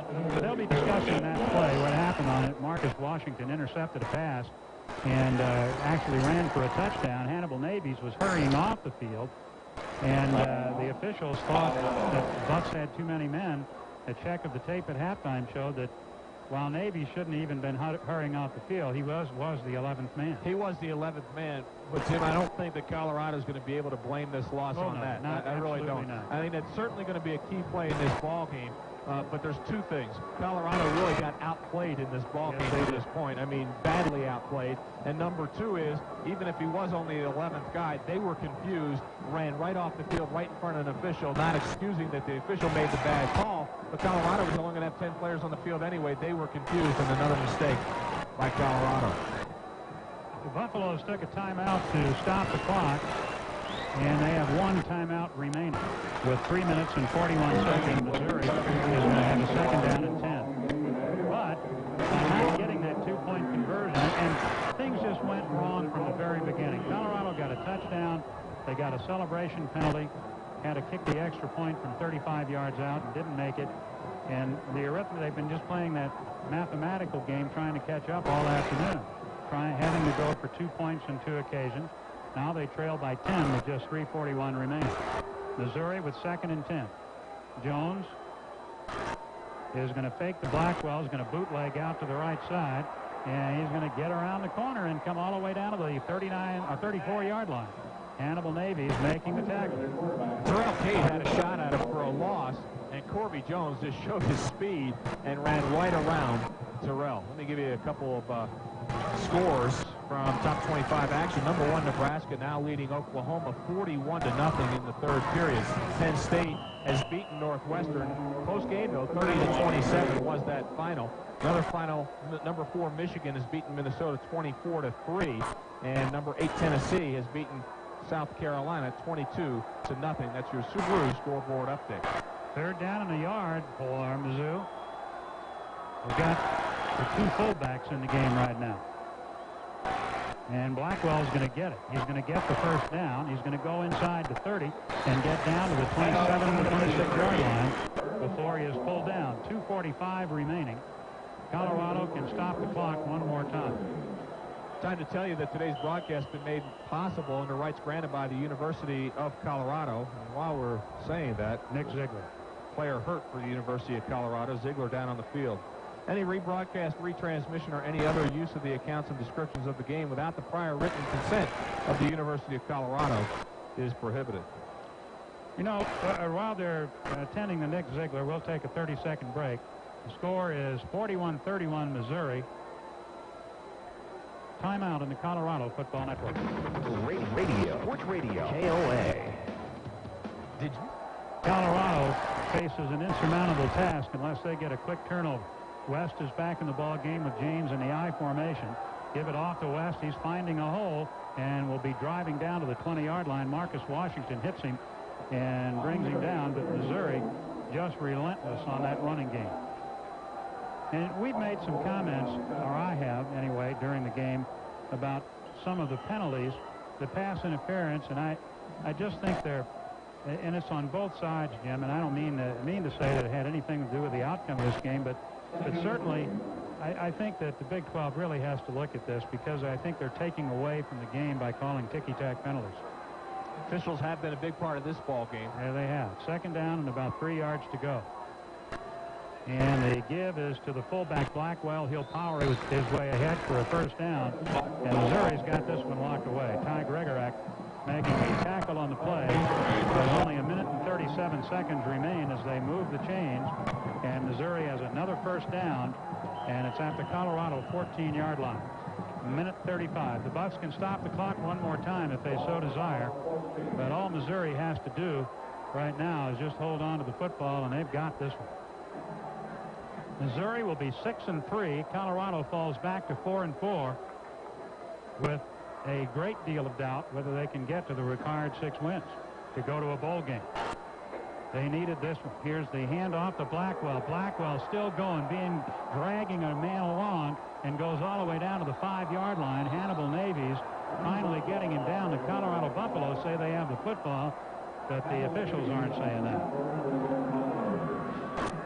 Actually, the ball did come loose, and you see the official threw the beanbag down there, but Missouri ends up with it. Blackwell recovered his own fumble. 41-31. They will spot the ball back over the 5-yard line. Missouri will have 2nd and 1. 43 seconds to go in the game. Looks like Missouri's just going to take a knee and not attempt to score on Colorado. And that's what Corby Jones does, and that's going to do it. Colorado can stop it if they want, but they won't. The game is over as the clock ticks down inside 20. The Missouri Tigers with a major celebration. They have broken the string on Colorado. The Bucks had 12 straight wins over Missouri, but the Tigers do it today, and they're bowl bound. They've got a 6-3 record, and they've got Baylor still to go. They got a big task next week in playing Nebraska in Columbia, so that will not be easy. But Colorado now has a major task if they want to go to a bowl game and keep that string alive. They are 4-4.